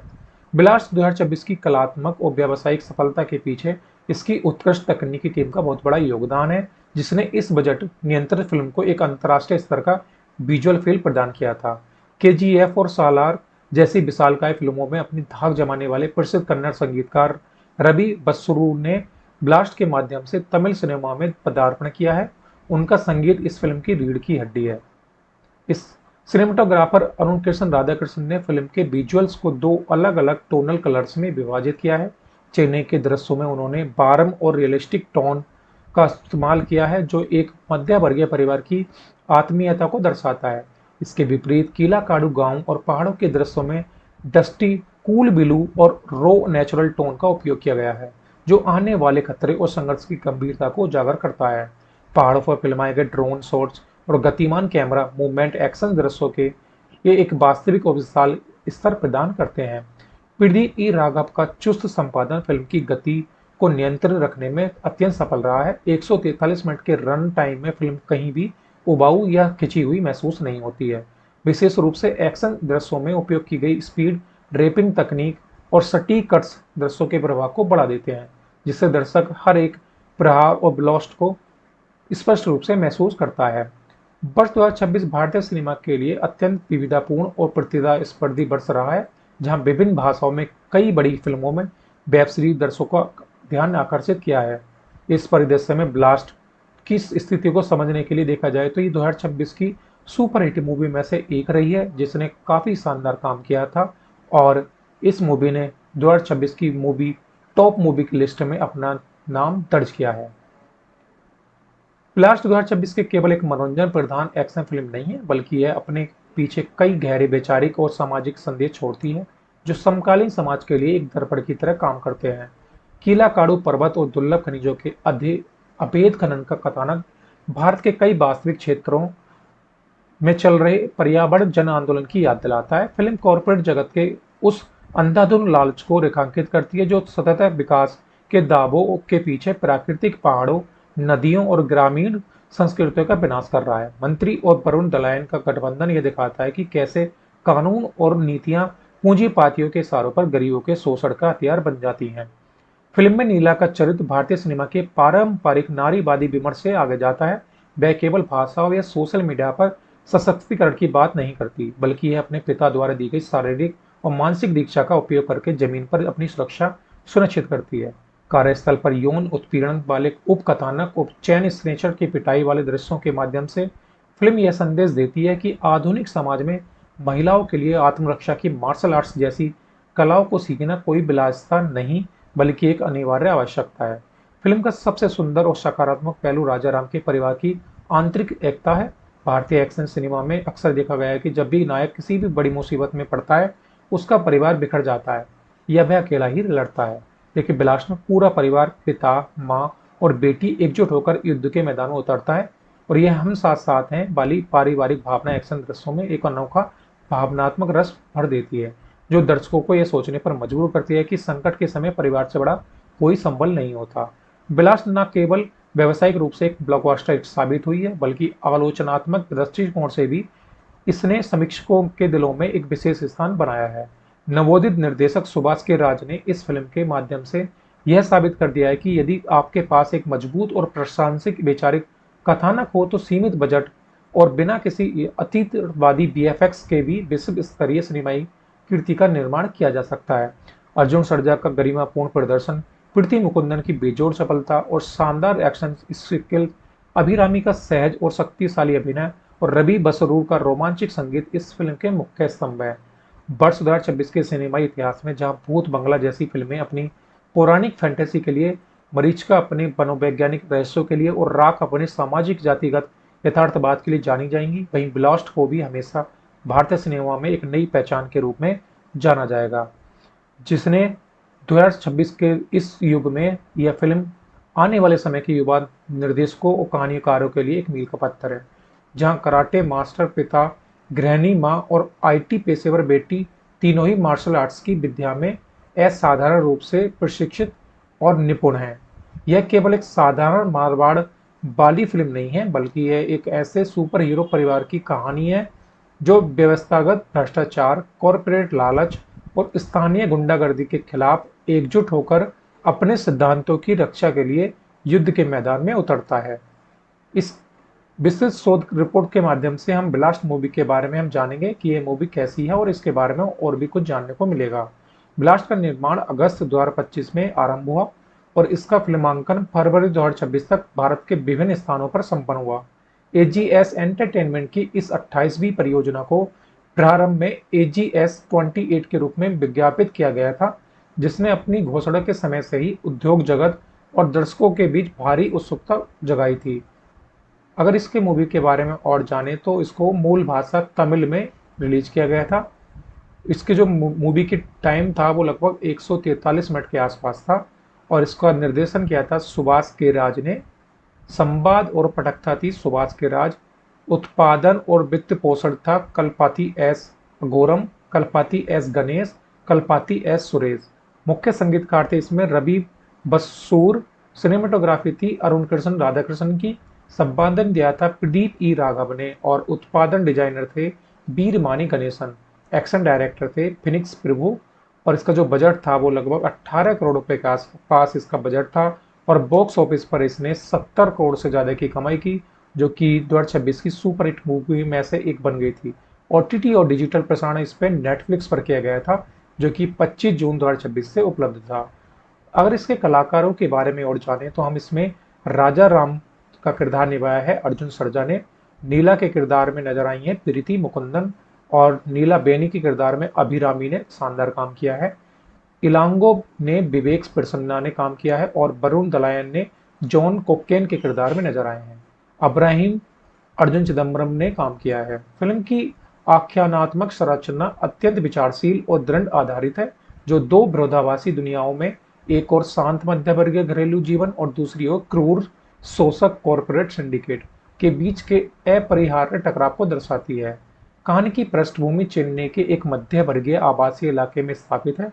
राजा राम एक सम्मानित और अनुशासित कराटे शिक्षक है जो अपने जीवन को कराटे के मूल सिद्धांतों, मर्यादा, संयम और न्याय के आधार पर जीता है। उसकी पत्नी नीलावेनी एक अत्यंत समर्पित और ममतामयी गृहिणी है जो परिवार की स्थिरता सुनिश्चित करती है। उनका पूरा जीवन उनकी इकलौती बेटी नीला के इर्द गिर्द घूमता है। नीला के बचपन के एक अत्यंत महत्वपूर्ण फ्लैशबैक के माध्यम से निर्देशक यह प्रदर्शित करते हैं कि नीला हमेशा से ही ऐसी निडर नहीं थी। स्कूल के दिनों में नीला को लड़कों द्वारा गंभीर रैगिंग और मानसिक उत्पीड़न का शिकार होना पड़ा था। जब वह अत्यंत भयभीत और रोती हुई घर लौटी तो राजा राम ने उसे केवल यह कहकर सांत्वना दी कि सब ठीक हो जाएगा, बल्कि उसने उसकी कमजोरी को उसकी सबसे बड़ी ताकत बनाने का निर्णय लिया। राजा राम ने नीला को कराटे की दीक्षा दी और उसे सिखाया कि शारीरिक बल का उपयोग केवल दूसरों को चोट पहुंचाने के लिए नहीं, बल्कि खुद की रक्षा करने और कमजोरों को ढाल बनाने के लिए किया जाता है। राजा राम ने नीला को 2 अमूल्य जीवन मंत्र दिए जो पूरे कथानक का वैचारिक आधार बनते हैं। पहला था इसमें, यदि तुम सत्य और धर्म की राह पर हो तो कभी भी किसी के सामने मत झुको और अंतिम सांस तक मुकाबला करो। और दूसरा दिया था, अन्याय का विरोध केवल तब मत करो जब तुम्हारे अपने परिवार पर हो, बल्कि तब भी करो जब पीड़ित कोई अजनबी हो। राजा राम की इसी नैतिक शिक्षा के प्रभाव में नीला एक निर्भीक, शारीरिक और मानसिक रूप से मजबूत स्त्री के रूप में बड़ी होती है। वर्तमान समय में वह एक प्रमुख आईटी फर्म में काम करती है और एक असामान्य मध्य वर्गीय कामकाजी महिला की तरह जीवन व्यतीत करती है। वह अपने खाली समय में अपने चाचा इलांगो की फार्मेसी पर जाकर हाट बताती है। इलांगो एक सरल स्वभाव का व्यक्ति है जो अपनी फार्मेसी में रखे एक पुराने टेलीविजन सेट से इस कदर जुड़ा हुआ है कि उसे फेंकने या बदलने के विचार मात्र से ही चिढ़ जाता है, जो फिल्म में मध्य वर्गीय जीवन के यथार्थवादी और संवादात्मक हास्य को जन्म देता है। इस शांत और सुखी मध्य वर्गीय पारिवारिक जीवन के समांतर देश के सुदूर पहाड़ी क्षेत्र की कीलाकाडू में एक विनाशकारी कॉरपोरेट षड्यंत्र रच रहा था। वरुण दलायन, जो एक बहुराष्ट्रीय खनन कंपनी का मालिक है और बेहद निर्दयी कॉरपोरेट टाइकून है, की नजर कीलाकाडू पर्वत के नीचे दबे अत्यंत दुर्लभ और मूल्यवान खनिज ब्लैक ओपल पर है। इस अवैध खनन परियोजना से वरुण दलायन को लगभग 7,000 करोड़ का मुनाफा होने की उम्मीद है। हालांकि इस खनिज को बाहर निकालने के लिए पहाड़ों में गहरे विस्फोट करने होंगे, जिससे कीलाकाडू गांव पूरी तरह नष्ट हो जाएगा और वहां सदियों से रह रहे सैकड़ों गरीब परिवार मलबे के नीचे दबकर मर जाएंगे। अपनी इस योजना को पर्यावरण नियमों और जन आंदोलनों से बचाने के लिए वरुण दलायन राजनीतिक सत्ता का सहारा लेता है। वह राज्य के भ्रष्ट खनन मंत्री को 1,000 करोड़ की रिश्वत देकर इस पूरी परियोजना को सरकारी और कानूनी सुरक्षा दिलवा देता है। ग्रामीणों के किसी भी संभावित जन विरोधों को दबाने और अपनी राह के रोड़ों को हटाने के लिए वरुण दलायन अपने सबसे क्रूर हत्यारे अब्राहिम को नियुक्त करता है। अब्राहिम एक ऐसा ठंडा और पेशेवर हत्यारा है जिसे दर्द या सहानुभूति का कोई एहसास नहीं है। अब्राहिम स्थानीय स्तर पर इस क्रूर काम को अंजाम देने के लिए एक स्थानीय गैंगस्टर क्रूबाकरन की मदद लेता है। क्रूबाकरन के गिरोह में टोबी जैसे अपराधी शामिल हैं जो हाल ही में जेल से रिहा हुआ है और पैसे और सत्ता के लालसा में किसी भी हद तक जाने को तैयार है। घटनाक्रम में मोड़ तब आता है जब ये दोनों विरोधाभासी दुनियाएं चेन्नई की एक व्यस्त सड़क पर एक दूसरे से टकराती हैं। जब एक शाम जब नीला इलांगो की फार्मेसी के पास होती है तो क्रूनावकरन के कुछ गुंडे और चैन स्नेचर एक गरीब ग्रामीण महिला को घेर लेते हैं और इसके जीवन भर की बचत है आभूषण छीनने का प्रयास करते हैं। महिला की चीखें सुनकर नीला तुरंत वहां पहुंचती है और गुंडों को रोकने की कोशिश करती है। गुंडे नीला को एक अकेली और लाचार लड़की समझकर उसका अश्लील मजाक उड़ाते हैं और उसे चले जाने की चेतावनी देते हैं, लेकिन नीला बिना किसी हिचकिचाहट के उन पर हमला कर देती है। यहाँ फिल्म का पहला बड़ा एक्शन दृश्य शुरू होता है जहाँ नीला कराटे के वास्तविक और घातक प्रहारों से गुंडों की हड्डियों का चटका देती है। वे अपनी गति, चपलता और आर्म लॉक्स का उपयोग करके कुछ ही मिनटों में सभी गुंडों को जमीन चटा देती है। गुंडे गंभीर रूप से घायल अवस्था में अपने आका क्रूनाकरन और टोबी के पास वापस लौटते हैं। यहाँ निर्देशक सुभाष के राज समाज में व्याप्त गहरी प्रतिष्ठात्मक सोच पर एक तीखा व्यंग करते हैं। क्रूनावकरन के गुंडे अपने आकाओं के सामने यह स्वीकार करने में संकोच करते हैं कि एक युवा लड़की ने उनकी इतनी बुरी तरह पिटाई की है। जब क्रूनावकरन और उसके लोग घटना की पड़ताल करने के लिए इलाके में आते हैं तो वे कराटे मास्टर राजाराम और उसकी बेटी नीला को एक साथ देखते हैं। वे तुरंत इस निष्कर्ष निकाल लेते हैं कि यह पिटाई निश्चित रूप से उस कराटे मास्टर ने ही की होगी, क्योंकि उनकी संकीर्ण सोच में एक महिला इस तरह के शारीरिक वर्चस्व का प्रदर्शन नहीं कर सकती। वे नीला को पूरी तरह से नजरअंदाज कर देते हैं। इसके समांतर फिल्म नीला के कार्यालय के परिवेश को भी दर्शाती है, जहां उसे अपने वरिष्ठ पुरुष प्रबंधक द्वारा किए गए जाने वाले उत्पीड़न और लैंगिक भेदभाव का सामना करना पड़ता है। निर्देशक इस संवेदनशील उपकथानक को यद्यपि हास्य और सामाजिक तार्किकता के मिश्रण के साथ प्रस्तुत करते हैं, लेकिन यह नीला के चरित्र की उस दृढ़ता को रेखांकित करता है जो जीवन के हर मोर्चे पर अन्याय के खिलाफ लड़ती है। जैसे जैसे कीलाकाडू गांव का विरोध बढ़ता है, अब्राहिम और वरुण दलायन के गुंडे हिंसक हो जाते हैं। टोबी और किरुनावरकरन के लोग अपनी ताकत दिखाने और इलाके को अपने नियंत्रण में लेने के लिए राजाराम के कराटे स्कूल को, जो इलांगो की फार्मेसी पर धावा बोल देते हैं। वे इस मध्य वर्गीय परिवार को आसानी से डराकर इस मामले से दूर रहने की चेतावनी देना चाहते हैं, लेकिन उनका सामना एक ऐसे परिवार से होता है जो आत्मरक्षा और कराटे की कला में सिद्धहस्त है। इस घरेलू मुठभेड़ में राजाराम और नीला कंधे से कंधा मिलाकर लड़ते हैं। आश्चर्यजनक रूप से इस संघर्ष में नीलाबनी भी कूद पड़ती हैं। हमेशा शांति की वकालत करने वाली नीलाबनी अपनी घरेलू सीमाओं से बाहर निकलकर कराटे की एक ऐसी घातक तकनीकी का प्रदर्शन करती हैं कि गुंडों का हौसले पस्त हो जाते हैं। यह दृश्य दर्शकों को अचंभित करता है कि यह स्थापित करता है कि पूरा परिवार ही असाधारण योद्धाओं का समूह है। अपनी इस शर्मनाक पराजय से बौखलाए अब्राहिम खुद चैन नहीं आता है। वह इलांगो की पूरी फार्मेसी को बारूद से उड़ा देता है और कीलाकाडू के निर्दोष ग्रामीणों को बंधक बना लेता है, ताकि राजाराम के परिवार को आत्मसमर्पण के लिए मजबूर किया जा सके। अब्राहिम राजाराम के परिवार को धमकी देता है कि यदि वे कीलाकाडू गांव के रास्ते से नहीं हटे तो वे पूरे गांव को मौत के घाट उतार देंगे। राजाराम, नीलाबनी और नीला यह निर्णय लेते हैं कि अन्याय के सामने झुकना उनके सिद्धांतों के खिलाफ है। वे कीलाकाडू गांव के लोगों की रक्षा के लिए पहाड़ों की ओर प्रस्थान करते हैं। फिल्म का अंतिम घंटा भारतीय सिनेमा के इतिहास के सबसे बेहतरीन और यथार्थवादी मार्शल आर्ट्स दृश्यों में से एक है, जो पूरी तरह से कीलाकाडू पर्वत के पथरीले और दुर्गम रास्तों पर फिल्माया गया है। राजाराम वरुण दलायन के अत्याधुनिक हथियारों से लैस कॉर्पोरेट सुरक्षा गार्डों का मुकाबला केवल अपनी कराटे की नंगे हाथों वाली विद्याओं से करता है। वह अपने पारंपरिक प्रभाव से विरोधियों के निहत्था कर देता है। नीलाबनी अपनी बेटी की सुरक्षा के लिए एक चट्टान की तरह खड़ी होती है और आने वाले गुंडों को अपनी अद्भुत युद्ध कला से परास्त करती है। अंतिम और सबसे रोमांचक मुकाबला नीला और मुख्य हत्यारे अब्राहिम के बीच होता है। अब्राहिम अपनी भारी शारीरिक शक्ति और हिंसक प्रवृत्तियों का पूरा इस्तेमाल करता है, लेकिन नीला अपने पिता द्वारा दी गई चपलता, ध्यान और गति का उपयोग करके उसके हर प्रहार को बेअसर कर देती है। वह हवा में उड़कर की जाने वाली किक्स, इस सटीक आर्म लॉक्स और सुरक्षात्मक ब्लॉक्स का इस्तेमाल करते हुए अब्राहिम को लहूलुहान कर देती है और अंततः उसे पूरी तरह से परास्त कर देती है। नीला और उसका परिवार पहाड़ों पर होने वाले अवैध विस्फोट को रोकने में सफल रहते हैं। भ्रष्ट मंत्री और वरुण दलायन के इस पूरे साम्राज्य का अंत होता है और कीलाकाडू गांव के प्राकृतिक पहाड़ों और ग्रामीणों के जीवन की रक्षा होती है। फिल्म का अंत राजाराम के परिवार की कीलाकाडू गांव के लोग द्वारा जाने वाली भावभीनी विदाई और न्याय की जीत के साथ होता है। ब्लास्ट 2026 की कलात्मक और व्यावसायिक सफलता के पीछे इसकी उत्कृष्ट तकनीकी टीम का बहुत बड़ा योगदान है, जिसने इस बजट नियंत्रित फिल्म को एक अंतर्राष्ट्रीय स्तर का विजुअल फील प्रदान किया था। KGF और सालार जैसी विशालकाय फिल्मों में अपनी धाक जमाने वाले प्रसिद्ध कन्नड़ संगीतकार रवि बस्सुरु ने ब्लास्ट के माध्यम से तमिल सिनेमा में पदार्पण किया है। उनका संगीत इस फिल्म की रीढ़ की हड्डी है। इस सिनेमाटोग्राफर अरुण कृष्ण राधाकृष्ण ने फिल्म के विजुअल्स को 2 अलग अलग टोनल कलर्स में विभाजित किया है। चेन्नई के दृश्यों में उन्होंने बारम और रियलिस्टिक टोन का इस्तेमाल किया है, जो एक मध्य वर्गीय परिवार की आत्मीयता को दर्शाता है। इसके विपरीत कीलाकाडू गांव और पहाड़ों के दृश्यों में डस्टी, कूल ब्लू और रो नेचुरल टोन का उपयोग किया गया है, जो आने वाले खतरे और संघर्ष की गंभीरता को उजागर करता है।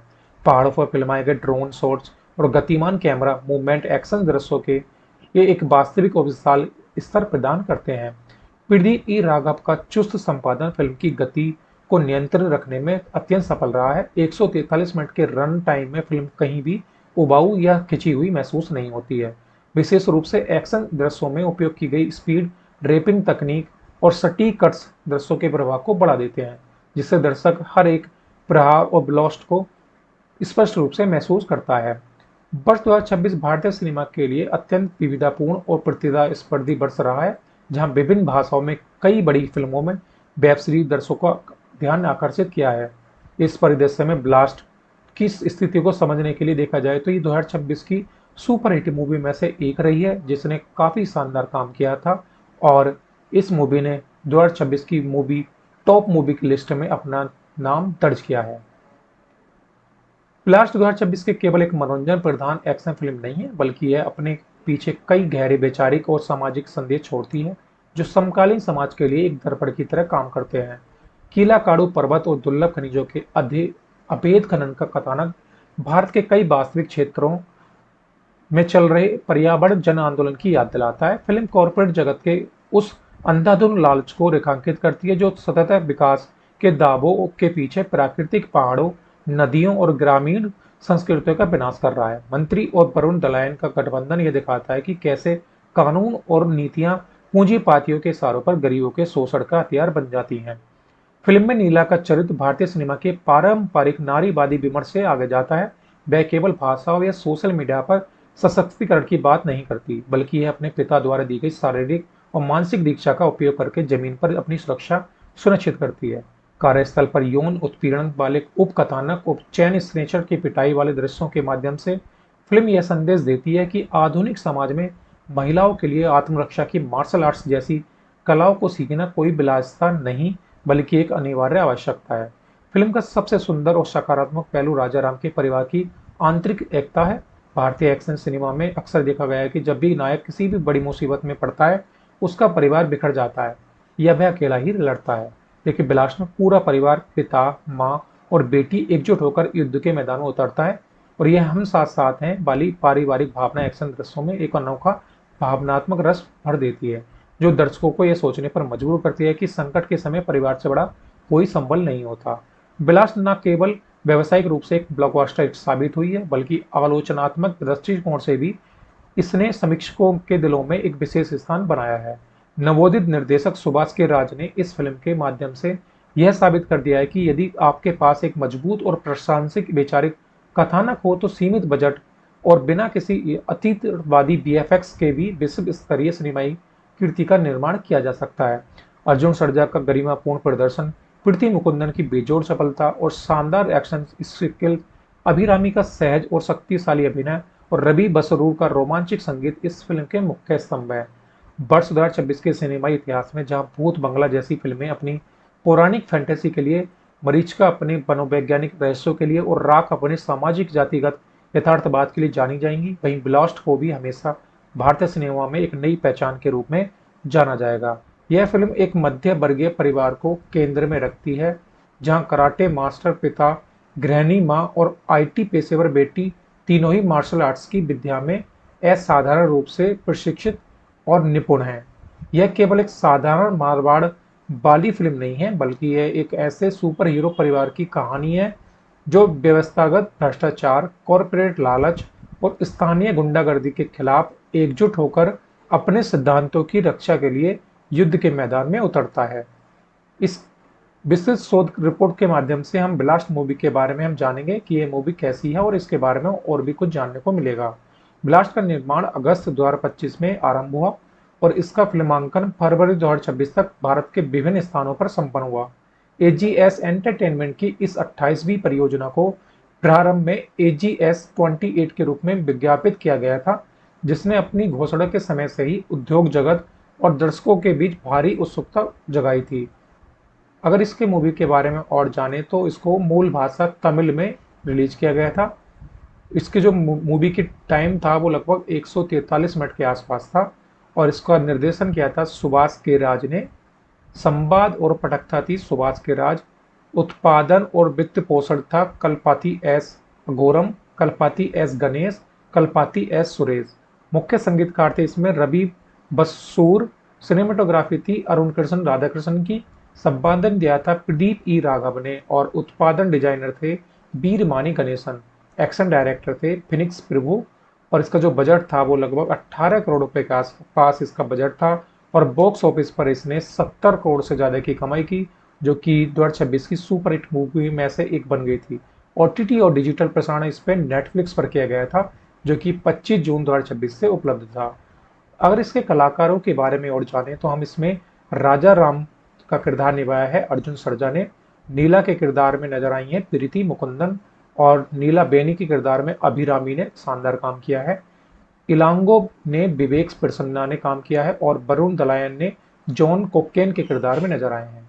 अब्राहिम अर्जुन चिदम्बरम ने काम किया है। फिल्म की आख्यानात्मक संरचना अत्यंत विचारशील और दृढ़ आधारित है, जो दो विरोधाभासी दुनियाओं में, एक और शांत मध्यवर्गीय घरेलू जीवन और दूसरी ओर क्रूर शोषक कॉरपोरेट सिंडिकेट के बीच के अपरिहार्य टकराव को दर्शाती है।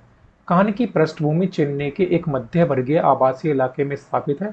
राजा राम एक सम्मानित और अनुशासित कराटे शिक्षक है जो अपने जीवन को कराटे के मूल सिद्धांतों, मर्यादा, संयम और न्याय के आधार पर जीता है। उसकी पत्नी नीलावेनी एक अत्यंत समर्पित और ममतामयी गृहिणी है जो परिवार की स्थिरता सुनिश्चित करती है। उनका पूरा जीवन उनकी इकलौती बेटी नीला के इर्द गिर्द घूमता है।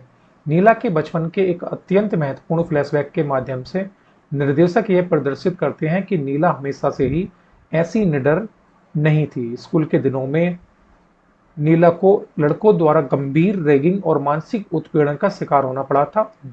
जब वह अत्यंत भयभीत और रोती हुई घर लौटी तो राजा राम ने उसे केवल यह कहकर सांत्वना दी कि सब ठीक हो जाएगा, बल्कि उसने उसकी कमजोरी को उसकी सबसे बड़ी ताकत बनाने का निर्णय लिया। राजा राम ने नीला को कराटे की दीक्षा दी और उसे सिखाया कि शारीरिक बल का उपयोग केवल दूसरों को चोट पहुंचाने के लिए नहीं, बल्कि खुद की रक्षा करने और कमजोरों का ढाल बनाने के लिए किया जाता है।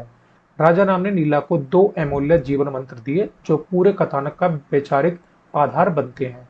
पहला था इसमें, यदि तुम सत्य और धर्म की राह पर हो तो कभी भी किसी के सामने मत झुको और अंतिम सांस तक मुकाबला करो।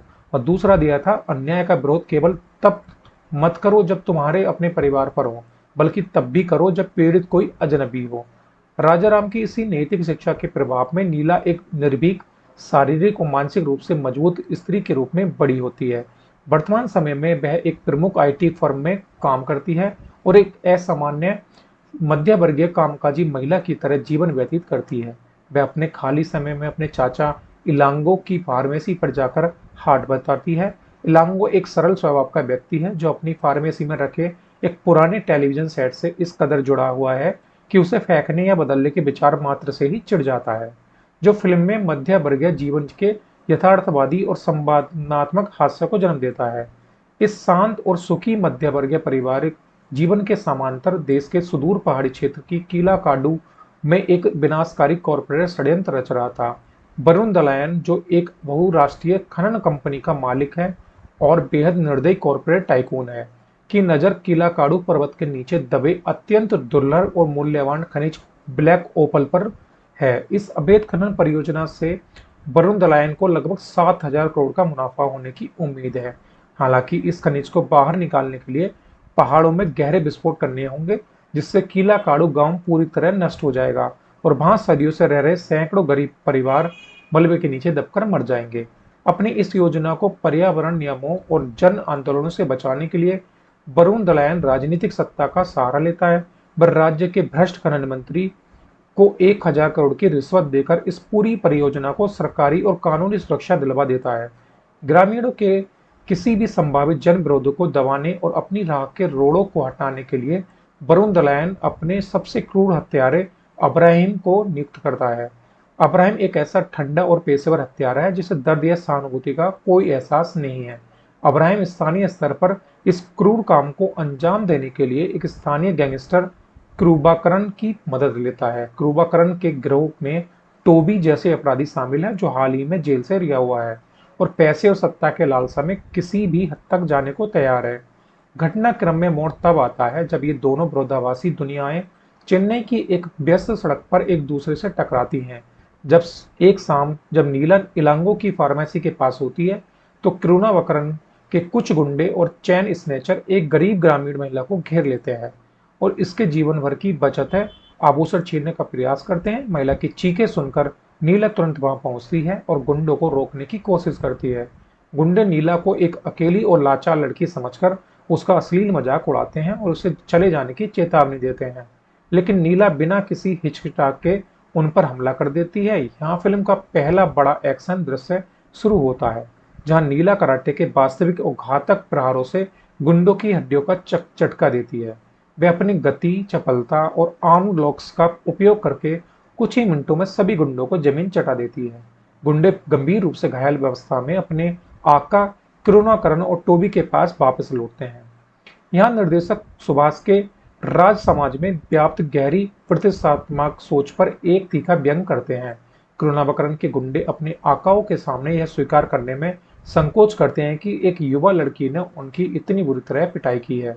जब करुणाकरण और उसके लोग घटना की पड़ताल करने के लिए इलाके में आते हैं तो वे कराटे मास्टर राजाराम और उसकी बेटी नीला को एक साथ देखते हैं।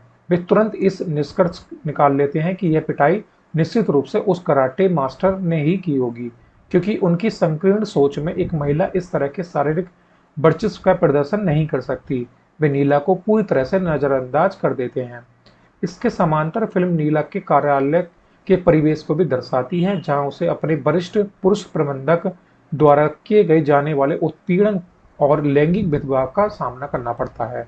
निर्देशक इस संवेदनशील उपकथानक को यद्यपि हास्य और सामाजिक तार्किकता के मिश्रण के साथ प्रस्तुत करते हैं, लेकिन यह नीला के चरित्र की उस दृढ़ता को रेखांकित करता है जो जीवन के हर मोर्चे पर अन्याय के खिलाफ लड़ती है। जैसे जैसे कीलाकाडू गांव का विरोध बढ़ता है, अब्राहिम और वरुण दलायन के गुंडे हिंसक हो जाते हैं। टोबी और किरुनावरकरन के लोग अपनी ताकत दिखाने और इलाके को अपने नियंत्रण में लेने के लिए राजाराम के कराटे स्कूल को, जो इलांगो की फार्मेसी पर धावा बोल देते हैं। वे इस मध्य वर्गीय परिवार को आसानी से डराकर इस मामले से दूर रहने की चेतावनी देना चाहते हैं, लेकिन उनका सामना एक ऐसे परिवार से होता है जो आत्मरक्षा और कराटे की कला में सिद्धहस्त है। इस घरेलू मुठभेड़ में राजाराम और नीला कंधे से कंधा मिलाकर लड़ते हैं। आश्चर्यजनक रूप से इस संघर्ष में नीला बनी हुई कूद पड़ती हैं। हमेशा शांति की वकालत करने वाली नीलावनी अपने घरेलू सीमाओं से बाहर निकलकर कराटे की एक ऐसी घातक तकनीकी का प्रदर्शन करती हैं कि गुंडों का हौसले पस्त हो जाते हैं। यह दृश्य दर्शकों को अचंभित करता है कि यह स्थापित करता है कि पूरा परिवार ही असाधारण योद्धाओं का समूह है। अपनी इस शर्मनाक पराजय से बौखलाए अब्राहिम खुद चैन नहीं आता है। वह इलांगो की पूरी फार्मेसी को बारूद से उड़ा देता है और कीलाकाडू के निर्दोष ग्रामीणों को बंधक बना लेता है, ताकि राजाराम के परिवार को आत्मसमर्पण के लिए मजबूर किया जा सके। अब्राहिम राजाराम के परिवार को धमकी देता है कि यदि वे कीलाकाडू गांव के रास्ते से नहीं हटे तो वे पूरे गांव को मौत के घाट उतार देंगे। राजाराम, नीलावनी और नीला यह निर्णय लेते हैं कि अन्याय के सामने झुकना उनके सिद्धांतों के खिलाफ है। वे कीलाकाडू गांव के लोगों की रक्षा के लिए पहाड़ों की ओर प्रस्थान करते हैं। फिल्म का अंतिम घंटा भारतीय सिनेमा के इतिहास के सबसे बेहतरीन और यथार्थवादी मार्शल आर्ट्स दृश्यों में से एक है, जो पूरी तरह से कीलाकाडू पर्वत के पथरीले और दुर्गम रास्तों पर फिल्माया गया है। राजाराम वरुण दलायन के अत्याधुनिक हथियारों से लैस कॉर्पोरेट सुरक्षा गार्डों का मुकाबला केवल अपनी कराटे की नंगे हाथों वाली विद्याओं से करता है। वह अपने पारंपरिक विरासत से विरोधियों के निहत्था कर देता है। नीलावनी अपनी बेटी की सुरक्षा के लिए एक चट्टान की तरह खड़ी होती है और आने वाले गुंडों को अपनी अद्भुत युद्ध कला से परास्त करती है। अंतिम और सबसे रोमांचक मुकाबला नीला और मुख्य हत्यारे अब्राहिम के बीच होता है। अब्राहिम अपनी भारी शारीरिक शक्ति और हिंसक प्रवृत्तियों का पूरा इस्तेमाल करता है, लेकिन नीला अपने पिता द्वारा दी गई चपलता, ध्यान और गति का उपयोग करके उसके हर प्रहार को बेअसर कर देती है। वह हवा में उड़कर की जाने वाली किक्स, इस सटीक आर्म लॉक्स और सुरक्षात्मक ब्लॉक्स का इस्तेमाल करते हुए अब्राहिम को लहूलुहान कर देती है और अंततः उसे पूरी तरह से परास्त कर देती है। नीला और उसका परिवार पहाड़ों पर होने वाले अवैध विस्फोट को रोकने में सफल रहते हैं। भ्रष्ट मंत्री और वरुण दलायन के इस पूरे साम्राज्य का अंत होता है और कीलाकाडू गांव के प्राकृतिक पहाड़ों और ग्रामीणों के जीवन की रक्षा होती है। फिल्म का अंत राजाराम के परिवार की कीलाकाडू गांव के लोग द्वारा जाने वाली भावभीनी विदाई और न्याय की जीत के साथ होता है। ब्लास्ट 2026 की कलात्मक और व्यावसायिक सफलता के पीछे इसकी उत्कृष्ट तकनीकी टीम का बहुत बड़ा योगदान है, जिसने इस बजट नियंत्रित फिल्म को एक अंतर्राष्ट्रीय स्तर का विजुअल फील प्रदान किया था। KGF और सालार जैसी विशालकाय फिल्मों में अपनी धाक जमाने वाले प्रसिद्ध कन्नड़ संगीतकार रवि बस्सरू ने ब्लास्ट के माध्यम से तमिल सिनेमा में पदार्पण किया है। उनका संगीत इस फिल्म की रीढ़ की हड्डी है। इस सिनेमाटोग्राफर अरुण कृष्ण राधाकृष्ण ने फिल्म के विजुअल्स को 2 अलग अलग टोनल कलर्स में विभाजित किया है। चेन्नई के दृश्यों में उन्होंने बारम और रियलिस्टिक टोन का इस्तेमाल किया है, जो एक मध्य वर्गीय परिवार की आत्मीयता को दर्शाता है। इसके विपरीत कीलाकाडू गांव और पहाड़ों के दृश्यों में डस्टी, कूल ब्लू और रो नेचुरल टोन का उपयोग किया गया है, जो आने वाले खतरे और संघर्ष की गंभीरता को उजागर करता है। पहाड़ों पर फिल्माए गए ड्रोन शॉट्स और गतिमान कैमरा मूवमेंट एक्शन दृश्यों के ये एक वास्तविक और विशाल स्तर प्रदान करते हैं। प्रदीप ई राघव का चुस्त संपादन फिल्म की गति को नियंत्रित रखने में अत्यंत सफल रहा है। 143 मिनट के रन टाइम में फिल्म कहीं भी उबाऊ या खिंची हुई महसूस नहीं होती है। विशेष रूप से एक्शन दृश्यों में उपयोग की गई स्पीड ड्रेपिंग तकनीक और सटीक कट्स दृश्यों के प्रभाव को बढ़ा देते हैं। जिससे दर्शक हर एक प्रहार और ब्लास्ट को स्पष्ट रूप से महसूस करता है। वर्ष 2026 भारतीय सिनेमा के लिए अत्यंत विविधतापूर्ण और प्रतिस्पर्धी वर्ष रहा है, जहां विभिन्न भाषाओं में कई बड़ी फिल्मों में वेब सीरीज दर्शकों का ध्यान आकर्षित किया है। इस परिदृश्य में ब्लास्ट की स्थिति को समझने के लिए देखा जाए तो ये 2026 की सुपर हिट मूवी में से एक रही है, जिसने काफी शानदार काम किया था और इस मूवी ने 2026 की टॉप मूवी की लिस्ट में अपना नाम दर्ज किया है। ब्लास्ट 2026 के केवल एक मनोरंजन प्रधान एक्शन फिल्म नहीं है, बल्कि यह अपने पीछे कई गहरे वैचारिक और सामाजिक संदेश छोड़ती है, जो समकालीन समाज के लिए एक दर्पण की तरह काम करते हैं। कीलाकाडू पर्वत और दुर्लभ खनिजों के अभेद खनन का कथानक भारत के कई वास्तविक क्षेत्रों में चल रहे पर्यावरण जन आंदोलन की याद दिलाता है। फिल्म कॉर्पोरेट जगत के उस अंधाधुंध लालच को रेखांकित करती है जो सतत विकास के दावों के पीछे प्राकृतिक पहाड़ों, नदियों और ग्रामीण संस्कृतियों का विनाश कर रहा है। मंत्री और वरुण दलायन का गठबंधन यह दिखाता है कि कैसे कानून और नीतियां पूंजीपातियों के इशारों पर गरीबों के शोषण का हथियार बन जाती हैं। फिल्म में नीला का चरित्र भारतीय सिनेमा के पारंपरिक नारीवादी विमर्श से आगे जाता है। वह केवल भाषा या सोशल मीडिया पर सशक्तिकरण की बात नहीं करती, बल्कि यह अपने पिता द्वारा दी गई शारीरिक और मानसिक दीक्षा का उपयोग करके जमीन पर अपनी सुरक्षा सुनिश्चित करती है। कार्यस्थल पर यौन उत्पीड़न वाले उपकथानक और चैन स्नेचर की पिटाई वाले दृश्यों के माध्यम से फिल्म यह संदेश देती है कि आधुनिक समाज में महिलाओं के लिए आत्मरक्षा की मार्शल आर्ट्स जैसी कलाओं को सीखना कोई विलासिता नहीं, बल्कि एक अनिवार्य आवश्यकता है। फिल्म का सबसे सुंदर और सकारात्मक पहलू राजा राम के परिवार की आंतरिक एकता है। भारतीय एक्शन सिनेमा में अक्सर देखा गया है कि जब भी नायक किसी भी बड़ी मुसीबत में पड़ता है, उसका परिवार बिखर जाता है या वह अकेला ही लड़ता है। लेकिन ब्लास्ट में पूरा परिवार, पिता, माँ और बेटी एकजुट होकर युद्ध के मैदान में उतरता है और यह हम साथ साथ हैं वाली पारिवारिक भावना एक्शन दृश्यों में एक अनोखा भावनात्मक रस भर देती है, जो दर्शकों को यह सोचने पर मजबूर करती है कि संकट के समय परिवार से बड़ा कोई संबल नहीं होता। ब्लास्ट न केवल व्यावसायिक रूप से एक ब्लॉकबस्टर हिट साबित हुई है, बल्कि आलोचनात्मक दृष्टिकोण से भी इसने समीक्षकों के दिलों में एक विशेष स्थान बनाया है। नवोदित निर्देशक सुभाष के राज ने इस फिल्म के माध्यम से यह साबित कर दिया है कि यदि आपके पास एक मजबूत और प्रासंगिक वैचारिक कथानक हो तो सीमित बजट और बिना किसी अतीतवादी वीएफएक्स के भी विश्व स्तरीय सिनेमाई कृति का निर्माण किया जा सकता है। अर्जुन सर्जा का गरिमापूर्ण प्रदर्शन, प्रीति मुकुंदन की बेजोड़ सफलता और शानदार एक्शन स्किल, अभिरामी का सहज और शक्तिशाली अभिनय और रवि बसरूर का रोमांचक संगीत इस फिल्म के मुख्य स्तंभ है। वर्ष 2026 के सिनेमाई इतिहास में जहां भूत बंगला जैसी फिल्में अपनी पौराणिक फैंटेसी के लिए, मरीचिका अपने मनोवैज्ञानिक रहस्यों के लिए और राख अपने सामाजिक जातिगत यथार्थवाद के लिए जानी जाएंगी, वहीं ब्लास्ट को भी हमेशा भारतीय सिनेमा में एक नई पहचान के रूप में जाना जाएगा। यह फिल्म एक मध्य वर्गीय परिवार को केंद्र में रखती है, जहां कराटे मास्टर पिता, गृहिणी मां और आईटी पेशेवर बेटी तीनों ही मार्शल आर्ट्स की विद्या में असाधारण रूप से प्रशिक्षित और निपुण हैं।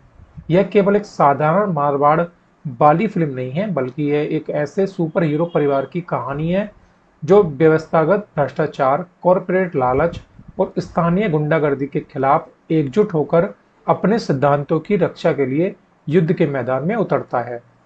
इस विस्तृत शोध रिपोर्ट के माध्यम से हम ब्लास्ट मूवी के बारे में हम जानेंगे कि यह मूवी कैसी है और इसके बारे में और भी कुछ जानने को मिलेगा। ब्लास्ट का निर्माण अगस्त 2025 में आरंभ हुआ और इसका फिल्मांकन फरवरी 2026 तक भारत के विभिन्न स्थानों पर संपन्न हुआ। एजीएस एंटरटेनमेंट की इस 28वीं परियोजना को प्रारंभ में AGS 28 के रूप में विज्ञापित किया गया था, जिसने अपनी घोषणा के समय से ही उद्योग जगत और दर्शकों के बीच भारी उत्सुकता जगाई थी। अगर इसके मूवी के बारे में और जाने तो इसको मूल भाषा तमिल में रिलीज किया गया था। इसके जो मूवी की टाइम था वो लगभग 143 मिनट के आसपास था और इसका निर्देशन किया था सुभाष के राज ने। संवाद और पटकथा थी सुभाष के राज।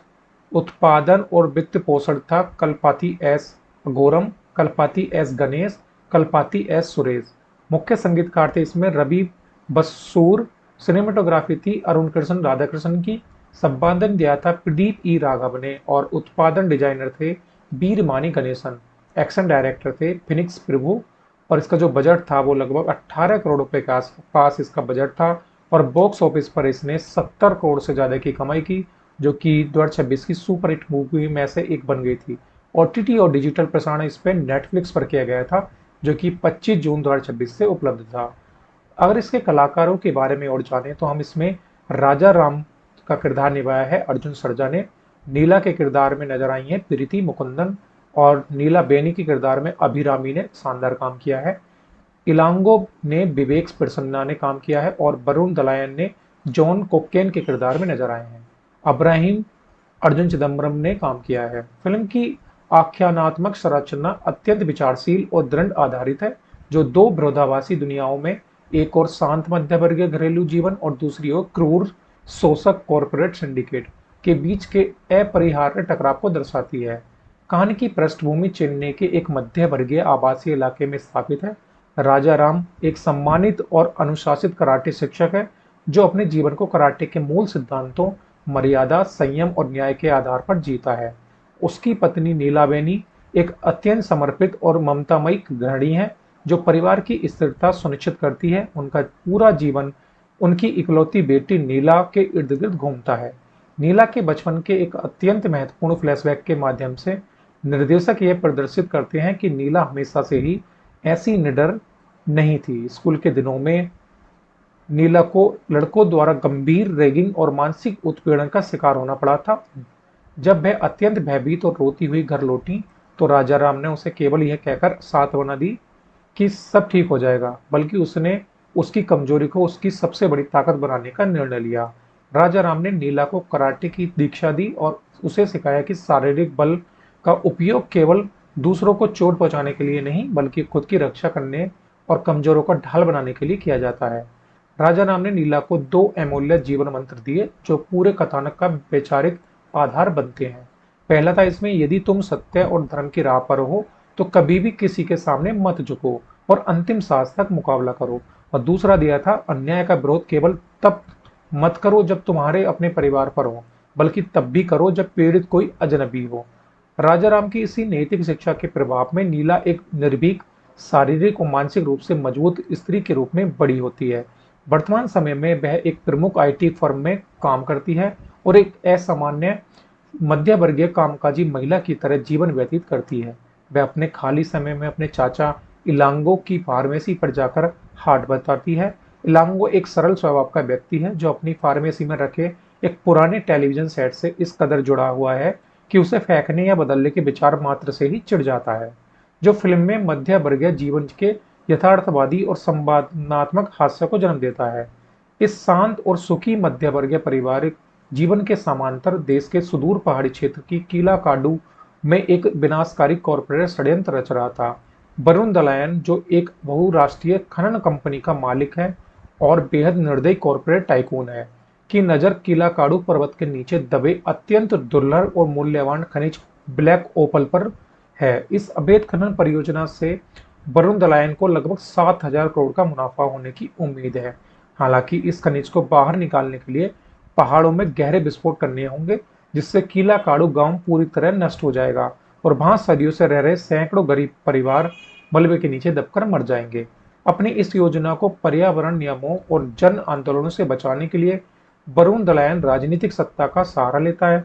वह राज्य के भ्रष्ट खनन मंत्री को 1,000 करोड़ की रिश्वत देकर इस पूरी परियोजना को सरकारी और कानूनी सुरक्षा दिलवा देता है। ग्रामीणों के किसी भी संभावित जन विरोधों को दबाने और अपनी राह के रोड़ों को हटाने के लिए वरुण दलायन अपने सबसे क्रूर हत्यारे अब्राहिम को नियुक्त करता है। अब्राहिम एक ऐसा ठंडा और पेशेवर हत्यारा है जिसे दर्द या सहानुभूति का कोई एहसास नहीं है। अब्राहिम स्थानीय स्तर पर इस क्रूर काम को अंजाम देने के लिए एक स्थानीय गैंगस्टर क्रूबाकरन की मदद लेता है। क्रूबाकरन के गिरोह में टोबी जैसे अपराधी शामिल हैं, जो हाल ही में जेल से रिहा हुआ है और पैसे और सत्ता के लालसा में किसी भी हद तक जाने को तैयार है। घटनाक्रम में मोड़ तब आता है जब ये दोनों विरोधाभासी दुनियाएं चेन्नई की एक व्यस्त सड़क पर एक दूसरे से टकराती हैं। जब एक शाम जब नीला इलांगो की फार्मेसी के पास होती है तो क्रूनावकरन के कुछ गुंडे और चैन स्नेचर एक गरीब ग्रामीण महिला को घेर लेते हैं और इसके जीवन भर की बचत है आभूषण छीनने का प्रयास करते हैं। महिला की चीखें सुनकर नीला तुरंत वहां पहुंचती है और गुंडों को रोकने की कोशिश करती है। गुंडे नीला को एक अकेली और लाचार लड़की समझकर उसका अश्लील मजाक उड़ाते हैं और उसे चले जाने की चेतावनी देते हैं, लेकिन नीला बिना किसी हिचकिचाहट के उन पर हमला कर देती है। यहाँ फिल्म का पहला बड़ा एक्शन दृश्य शुरू होता है, जहाँ नीला कराटे के वास्तविक और घातक प्रहारों से गुंडों की हड्डियों का चटका देती है। वे अपनी गति, चपलता और आर्म लॉक्स का उपयोग करके कुछ ही मिनटों में सभी गुंडों को जमीन चटा देती है। गुंडे गंभीर रूप से घायल अवस्था में अपने आका करुणाकरण और टोबी के पास वापस लौटते हैं। यहाँ निर्देशक सुभाष के राज समाज में व्याप्त गहरी प्रतिष्ठात्मक सोच पर एक तीखा व्यंग करते हैं। करुणाकरण के गुंडे अपने आकाओं के सामने यह स्वीकार करने में संकोच करते हैं कि एक युवा लड़की ने उनकी इतनी बुरी तरह पिटाई की है। जब करुणाकरण और उसके लोग घटना की पड़ताल करने के लिए इलाके में आते हैं, तो वे कराटे मास्टर राजाराम और उसकी बेटी नीला को एक साथ देखते हैं। वे तुरंत इस निष्कर्ष निकाल लेते हैं कि यह पिटाई निश्चित रूप से उस कराटे मास्टर ने ही की होगी, क्योंकि उनकी संकीर्ण सोच में एक महिला इस तरह के शारीरिक वर्चस्व का प्रदर्शन नहीं कर सकती। वे नीला को पूरी तरह से नजरअंदाज कर देते हैं। इसके समांतर फिल्म नीला के कार्यालय के परिवेश को भी दर्शाती है, जहां उसे अपने वरिष्ठ पुरुष प्रबंधक द्वारा किए गए जाने वाले उत्पीड़न और लैंगिक भेदभाव का सामना करना पड़ता है। निर्देशक इस संवेदनशील उपकथानक को यद्यपि हास्य और सामाजिक तार्किकता के मिश्रण के साथ प्रस्तुत करते हैं, लेकिन यह नीला के चरित्र की उस दृढ़ता को रेखांकित करता है जो जीवन के हर मोर्चे पर अन्याय के खिलाफ लड़ती है। जैसे जैसे कीलाकाडू गांव का विरोध बढ़ता है, अब्राहिम और वरुण दलायन के गुंडे हिंसक हो जाते हैं। टोबी और करुणाकरण के लोग अपनी ताकत दिखाने और इलाके को अपने नियंत्रण में लेने के लिए राजाराम के कराटे स्कूल को, जो इलांगो की फार्मेसी पर धावा बोल देते हैं। वे इस मध्य वर्गीय परिवार को आसानी से डराकर इस मामले से दूर रहने की चेतावनी देना चाहते हैं, लेकिन उनका सामना एक ऐसे परिवार से होता है जो आत्मरक्षा और कराटे की कला में सिद्धहस्त है। इस घरेलू मुठभेड़ में राजाराम और नीला कंधे से कंधा मिलाकर लड़ते हैं। आश्चर्यजनक रूप से इस संघर्ष में नीला बनी हुई कूद पड़ती हैं। हमेशा शांति की वकालत करने वाली नीलावनी अपनी घरेलू सीमाओं से बाहर निकलकर कराटे की एक ऐसी घातक तकनीकी का प्रदर्शन करती हैं कि गुंडों का हौसले पस्त हो जाते हैं। यह दृश्य दर्शकों को अचंभित करता है कि यह स्थापित करता है कि पूरा परिवार ही असाधारण योद्धाओं का समूह है। अपनी इस शर्मनाक पराजय से बौखलाए अब्राहिम खुद चैन नहीं आता है। वह इलांगो की पूरी फार्मेसी को बारूद से उड़ा देता है और कीलाकाडू के निर्दोष ग्रामीणों को बंधक बना लेता है, ताकि राजाराम के परिवार को आत्मसमर्पण के लिए मजबूर किया जा सके। अब्राहिम राजाराम के परिवार को धमकी देता है कि यदि वे कीलाकाडू गांव के रास्ते से नहीं हटे तो वे पूरे गांव को मौत के घाट उतार देंगे। राजाराम, नीलावनी और नीला यह निर्णय लेते हैं कि अन्याय के सामने झुकना उनके सिद्धांतों के खिलाफ है। वे कीलाकाडू गांव के लोगों की रक्षा के लिए पहाड़ों की ओर प्रस्थान करते हैं। फिल्म का अंतिम घंटा भारतीय सिनेमा के इतिहास के सबसे बेहतरीन और यथार्थवादी मार्शल आर्ट्स दृश्यों में से एक है, जो पूरी तरह से कीलाकाडू पर्वत के पथरीले और दुर्गम रास्तों पर फिल्माया गया है। राजाराम वरुण दलायन के अत्याधुनिक हथियारों से लैस कॉर्पोरेट सुरक्षा गार्डों का मुकाबला केवल अपनी कराटे की नंगे हाथों वाली विद्याओं से करता है। वह अपने पारंपरिक प्रभाव से विरोधियों के निहत्था कर देता है। नीलावनी अपनी बेटी की सुरक्षा के लिए एक चट्टान की तरह खड़ी होती है और आने वाले गुंडों को अपनी अद्भुत युद्ध कला से परास्त करती है। अंतिम और सबसे रोमांचक मुकाबला नीला और मुख्य हत्यारे अब्राहिम के बीच होता है। अब्राहिम अपनी भारी शारीरिक शक्ति और हिंसक प्रवृत्तियों का पूरा इस्तेमाल करता है, लेकिन नीला अपने पिता द्वारा दी गई चपलता, ध्यान और गति का उपयोग करके उसके हर प्रहार को बेअसर कर देती है। वह हवा में उड़कर की जाने वाली किक्स, इस सटीक आर्म लॉक्स और सुरक्षात्मक ब्लॉक्स का इस्तेमाल करते हुए अब्राहिम को लहूलुहान कर देती है और अंततः उसे पूरी तरह से परास्त कर देती है। नीला और उसका परिवार पहाड़ों पर होने वाले अवैध विस्फोट को रोकने में सफल रहते हैं। भ्रष्ट मंत्री और वरुण दलायन के इस पूरे साम्राज्य का अंत होता है और कीलाकाडू गांव के प्राकृतिक पहाड़ों और ग्रामीणों के जीवन की रक्षा होती है। फिल्म का अंत राजाराम के परिवार की कीलाकाडू गांव के लोग द्वारा जाने वाली भावभीनी विदाई और न्याय की जीत के साथ होता है। ब्लास्ट 2026 की कलात्मक और व्यावसायिक सफलता के पीछे इसकी उत्कृष्ट तकनीकी टीम का बहुत बड़ा योगदान है, जिसने इस बजट नियंत्रित फिल्म को एक अंतर्राष्ट्रीय स्तर का विजुअल फील प्रदान किया था। KGF और सालार जैसी विशालकाय फिल्मों में अपनी धाक जमाने वाले प्रसिद्ध कन्नड़ संगीतकार रवि बस्सरू ने ब्लास्ट के माध्यम से तमिल सिनेमा में पदार्पण किया है। उनका संगीत इस फिल्म की रीढ़ की हड्डी है। इस सिनेमाटोग्राफर अरुण कृष्ण राधाकृष्ण ने फिल्म के विजुअल्स को दो अलग अलग टोनल कलर्स में विभाजित किया है। चेन्नई के दृश्यों में उन्होंने बारम और रियलिस्टिक टोन का इस्तेमाल किया है, जो एक मध्य वर्गीय परिवार की आत्मीयता को दर्शाता है। इसके विपरीत कीलाकाडू गांव और पहाड़ों के दृश्यों में डस्टी, कूल ब्लू और रो नेचुरल टोन का उपयोग किया गया है, जो आने वाले खतरे और संघर्ष की गंभीरता को उजागर करता है। पहाड़ों पर फिल्माए गए ड्रोन शॉट्स और गतिमान कैमरा मूवमेंट एक्शन दृश्यों के ये एक वास्तविक और विशाल स्तर प्रदान करते हैं। पीडी ई राघव का चुस्त संपादन फिल्म की गति को नियंत्रित रखने में अत्यंत सफल रहा है। 143 मिनट के रन टाइम में फिल्म कहीं भी उबाऊ या खिंची हुई महसूस नहीं होती है। विशेष रूप से एक्शन दृश्यों में उपयोग की गई स्पीड ड्रेपिंग तकनीक और सटीक कट्स दृश्यों के प्रभाव को बढ़ा देते हैं, जिससे दर्शक हर एक प्रहार और ब्लास्ट को स्पष्ट रूप से महसूस करता है। वर्ष 2026 भारतीय सिनेमा के लिए अत्यंत विविधतापूर्ण और प्रतिस्पर्धी वर्ष रहा है, जहां विभिन्न भाषाओं में कई बड़ी फिल्मों में वेब सीरीज दर्शकों का ध्यान आकर्षित किया है। इस परिदृश्य में ब्लास्ट की स्थिति को समझने के लिए देखा जाए तो ये 2026 की सुपरहिट मूवी में से एक रही है, जिसने काफी शानदार काम किया था और इस मूवी ने 2026 की मूवी टॉप मूवी की लिस्ट में अपना नाम दर्ज किया है। ब्लास्ट 2026 के केवल एक मनोरंजन प्रधान एक्शन फिल्म नहीं है, बल्कि यह अपने पीछे कई गहरे वैचारिक और सामाजिक संदेश छोड़ती है, जो समकालीन समाज के लिए एक दर्पण की तरह काम करते हैं। कीलाकाडू पर्वत और दुर्लभ खनिजों के अभेद खनन का कथानक भारत के कई वास्तविक क्षेत्रों में चल रहे पर्यावरण जन आंदोलन की याद दिलाता है। फिल्म कॉर्पोरेट जगत के उस अंधाधुंध लालच को रेखांकित करती है, जो सतत विकास के दावों के पीछे प्राकृतिक पहाड़ों, नदियों और ग्रामीण संस्कृतियों का विनाश कर रहा है। मंत्री और वरुण दलायन का गठबंधन यह दिखाता है कि कैसे कानून और नीतियां पूंजीपातियों के इशारों पर गरीबों के शोषण का हथियार बन जाती हैं। फिल्म में नीला का चरित्र भारतीय सिनेमा के पारंपरिक नारीवादी विमर्श से आगे जाता है। वह केवल भाषा या सोशल मीडिया पर सशक्तिकरण की बात नहीं करती, बल्कि यह अपने पिता द्वारा दी गई शारीरिक और मानसिक दीक्षा का उपयोग करके जमीन पर अपनी सुरक्षा सुनिश्चित करती है। कार्यस्थल पर यौन उत्पीड़न वाले उपकथानक और चैन स्नेचर की पिटाई वाले दृश्यों के माध्यम से फिल्म यह संदेश देती है कि आधुनिक समाज में महिलाओं के लिए आत्मरक्षा की मार्शल आर्ट्स जैसी कलाओं को सीखना कोई विलासिता नहीं, बल्कि एक अनिवार्य आवश्यकता है। फिल्म का सबसे सुंदर और सकारात्मक पहलू राजा राम के परिवार की आंतरिक एकता है। भारतीय एक्शन सिनेमा में अक्सर देखा गया है कि जब भी नायक किसी भी बड़ी मुसीबत में पड़ता है, उसका परिवार बिखर जाता है या वह अकेला ही लड़ता है।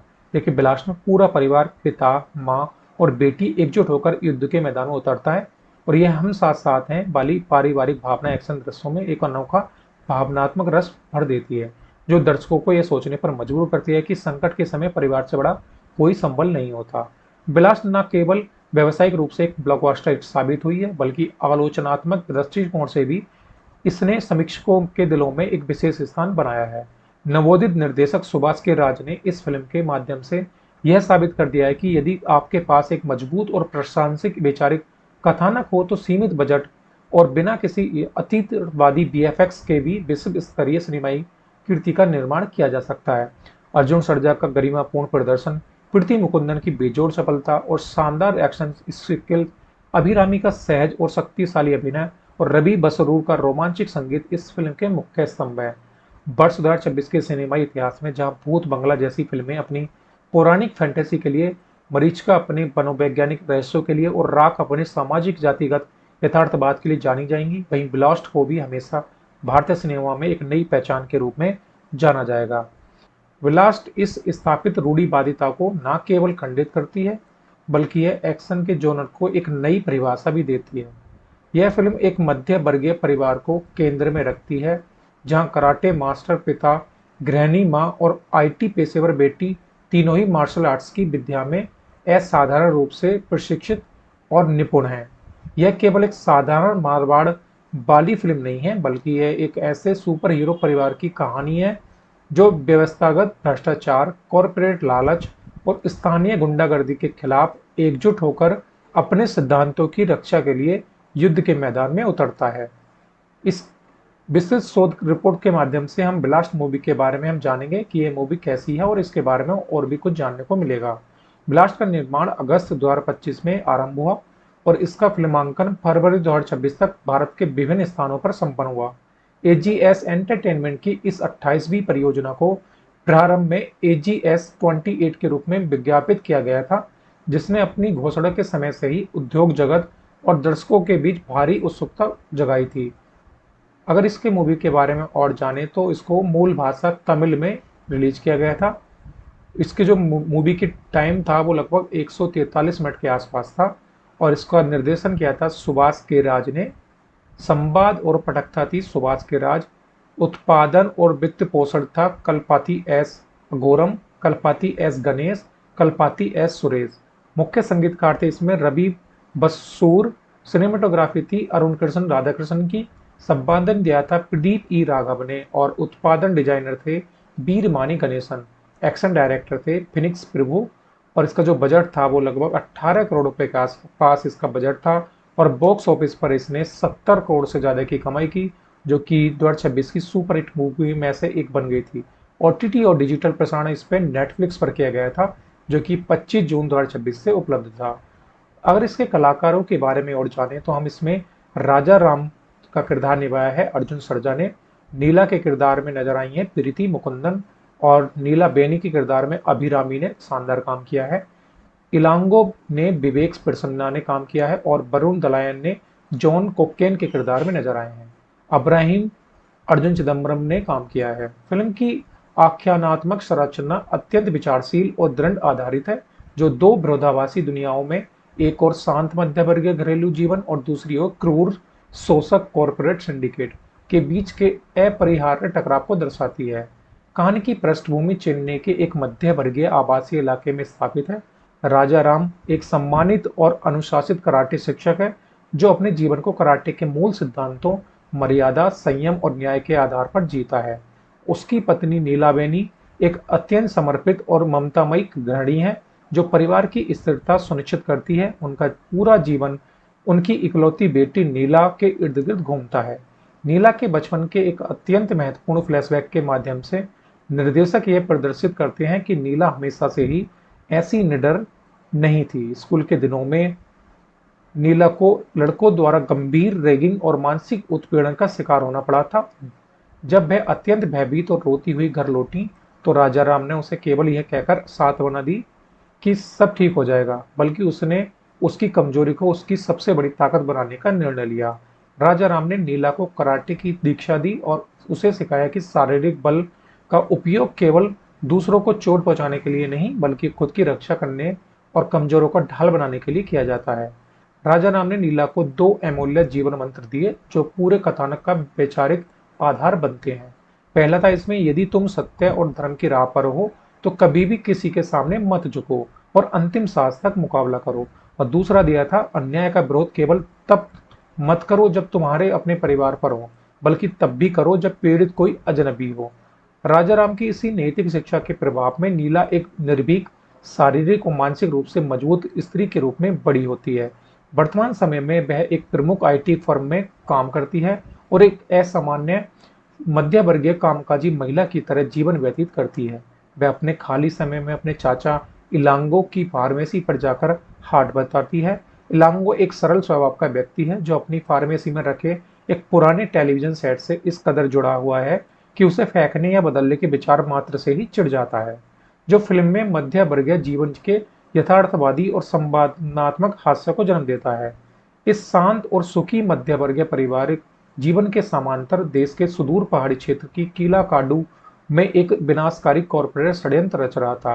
वरुण दलायन, जो एक बहुराष्ट्रीय खनन कंपनी का मालिक है और बेहद निर्दयी कॉरपोरेट टाइकून है, की नजर कीलाकाडू पर्वत के नीचे दबे अत्यंत दुर्लभ और मूल्यवान खनिज ब्लैक ओपल पर है। इस अवैध खनन परियोजना से वरुण दलायन को लगभग 7,000 करोड़ का मुनाफा होने की उम्मीद है।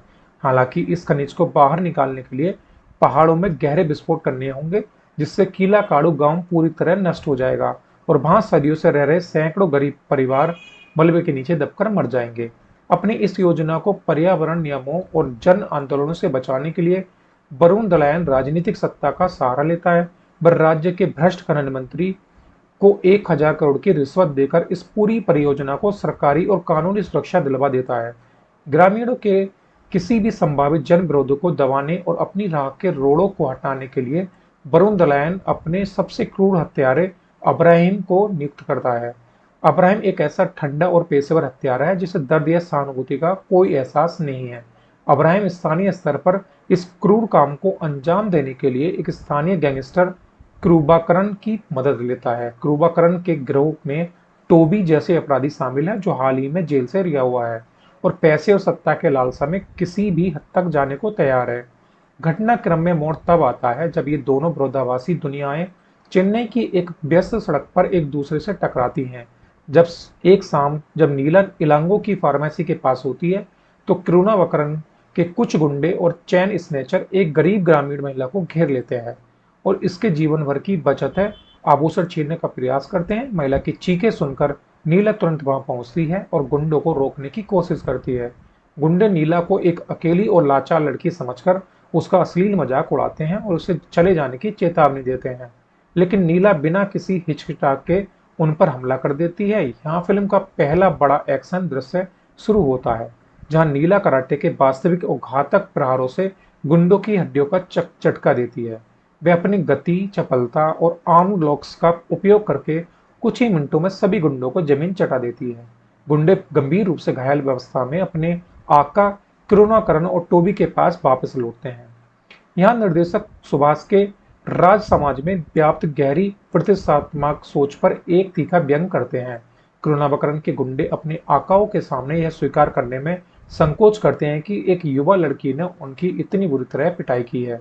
जब करुणावकरन और उसके लोग घटना की पड़ताल करने के लिए इलाके में आते हैं तो वे कराटे मास्टर राजाराम और उसकी बेटी नीला को एक साथ देखते हैं। वे तुरंत इस निष्कर्ष निकाल लेते हैं कि यह पिटाई निश्चित रूप से उस कराटे मास्टर ने ही की होगी, क्योंकि उनकी संकीर्ण सोच में एक महिला इस तरह के शारीरिक वर्चस्व का प्रदर्शन नहीं कर सकती। वे नीला को पूरी तरह से नजरअंदाज कर देते हैं। इसके समांतर फिल्म नीला के कार्यालय के परिवेश को भी दर्शाती है, जहां उसे अपने वरिष्ठ पुरुष प्रबंधक द्वारा किए गए जाने वाले उत्पीड़न और लैंगिक भेदभाव का सामना करना पड़ता है। निर्देशक इस संवेदनशील उपकथानक को यद्यपि हास्य और सामाजिक तार्किकता के मिश्रण के साथ प्रस्तुत करते हैं, लेकिन यह नीला के चरित्र की उस दृढ़ता को रेखांकित करता है जो जीवन के हर मोर्चे पर अन्याय के खिलाफ लड़ती है। जैसे जैसे कीलाकाडू गांव का विरोध बढ़ता है, अब्राहिम और वरुण दलायन के गुंडे हिंसक हो जाते हैं। टोबी और करुणावकरन के लोग अपनी ताकत दिखाने और इलाके को अपने नियंत्रण में लेने के लिए राजाराम के कराटे स्कूल को जो इलांगो की फार्मेसी पर धावा बोल देते हैं। वे इस मध्य वर्गीय परिवार को आसानी से डराकर इस मामले से दूर रहने की चेतावनी देना चाहते हैं, लेकिन उनका सामना एक ऐसे परिवार से होता है जो आत्मरक्षा और कराटे की कला में सिद्धहस्त है। इस घरेलू मुठभेड़ में राजाराम और नीला कंधे से कंधा मिलाकर लड़ते हैं। आश्चर्यजनक रूप से इस संघर्ष में नीलाबनी भी कूद पड़ती हैं। हमेशा शांति की वकालत करने वाली नीलाबनी अपने घरेलू सीमाओं से बाहर निकलकर कराटे की एक ऐसी घातक तकनीकी का प्रदर्शन करती हैं कि गुंडों का हौसले पस्त हो जाते हैं। यह दृश्य दर्शकों को अचंभित करता है कि यह स्थापित करता है कि पूरा परिवार ही असाधारण योद्धाओं का समूह है। अपनी इस शर्मनाक पराजय से बौखलाए अब्राहिम खुद चेन्नई आता है। वह इलांगो की पूरी फार्मेसी को बारूद से उड़ा देता है और कीलाकाडू के निर्दोष ग्रामीणों को बंधक बना लेता है ताकि राजाराम के परिवार को आत्मसमर्पण के लिए मजबूर किया जा सके। अब्राहिम राजाराम के परिवार को धमकी देता है कि यदि वे कीलाकाडू गांव के रास्ते से नहीं हटे तो वे पूरे गांव को मौत के घाट उतार देंगे। राजाराम, नीलाबनी और नीला यह निर्णय लेते हैं कि अन्याय के सामने झुकना उनके सिद्धांतों के खिलाफ है। वे कीलाकाडू गांव के लोगों की रक्षा के लिए पहाड़ों की ओर प्रस्थान करते हैं।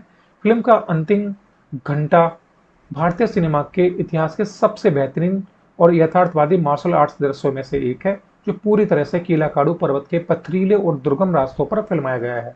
राजाराम वरुण दलायन के अत्याधुनिक हथियारों से लैस कॉर्पोरेट सुरक्षा गार्डों का मुकाबला केवल अपनी कराटे की नंगे हाथों वाली विद्याओं से करता है।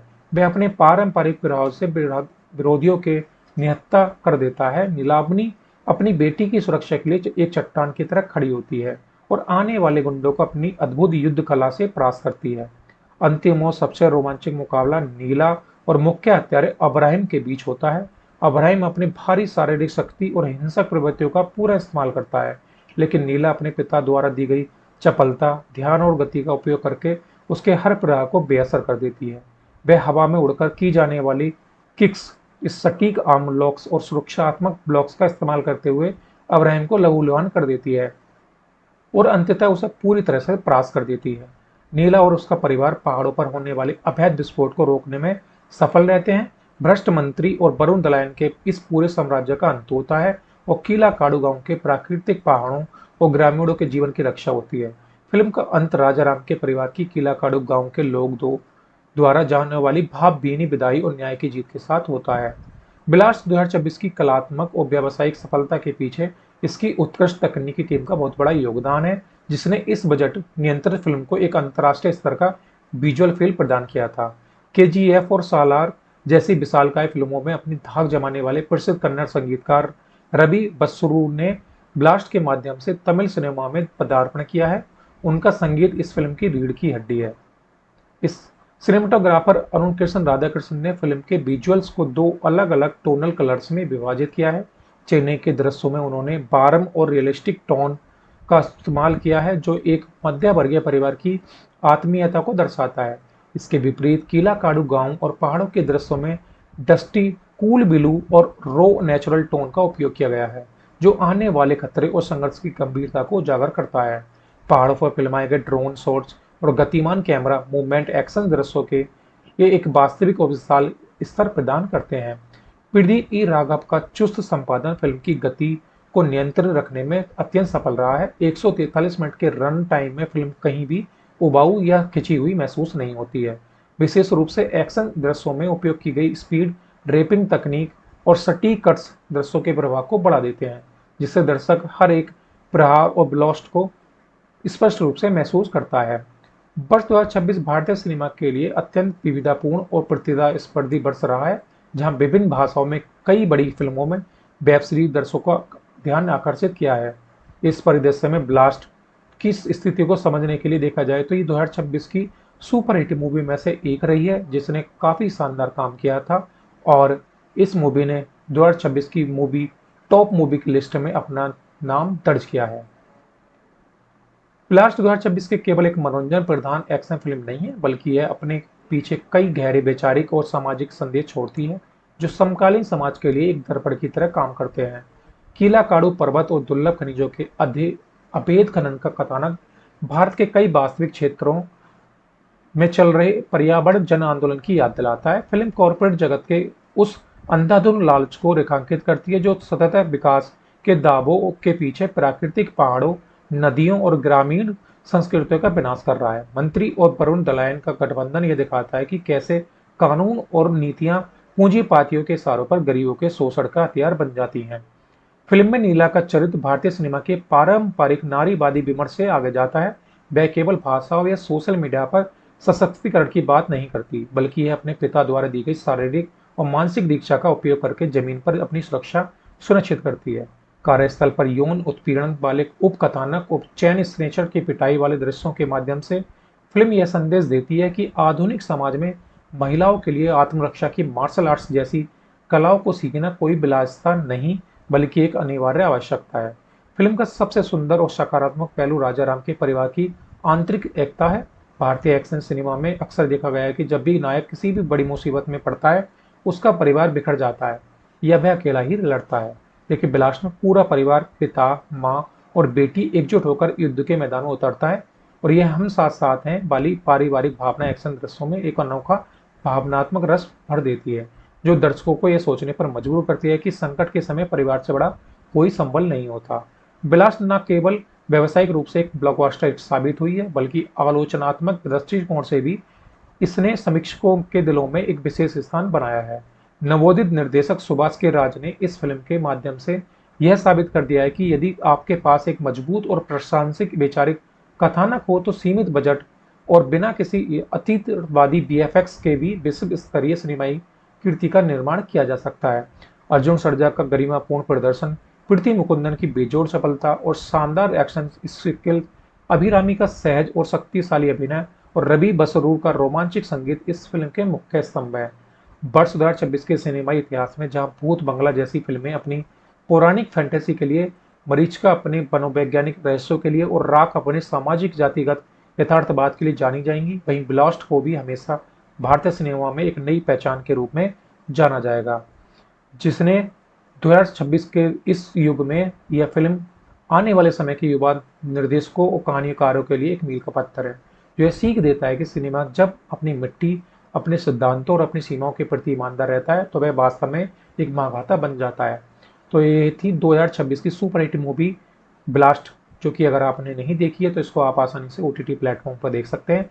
2026 की सुपरहिट मूवी में से एक है, जो कि आपको बिल्कुल भी रिग्रेट नहीं करेगी। आपको इसे देखने के बाद बिल्कुल भी मजा आएगा।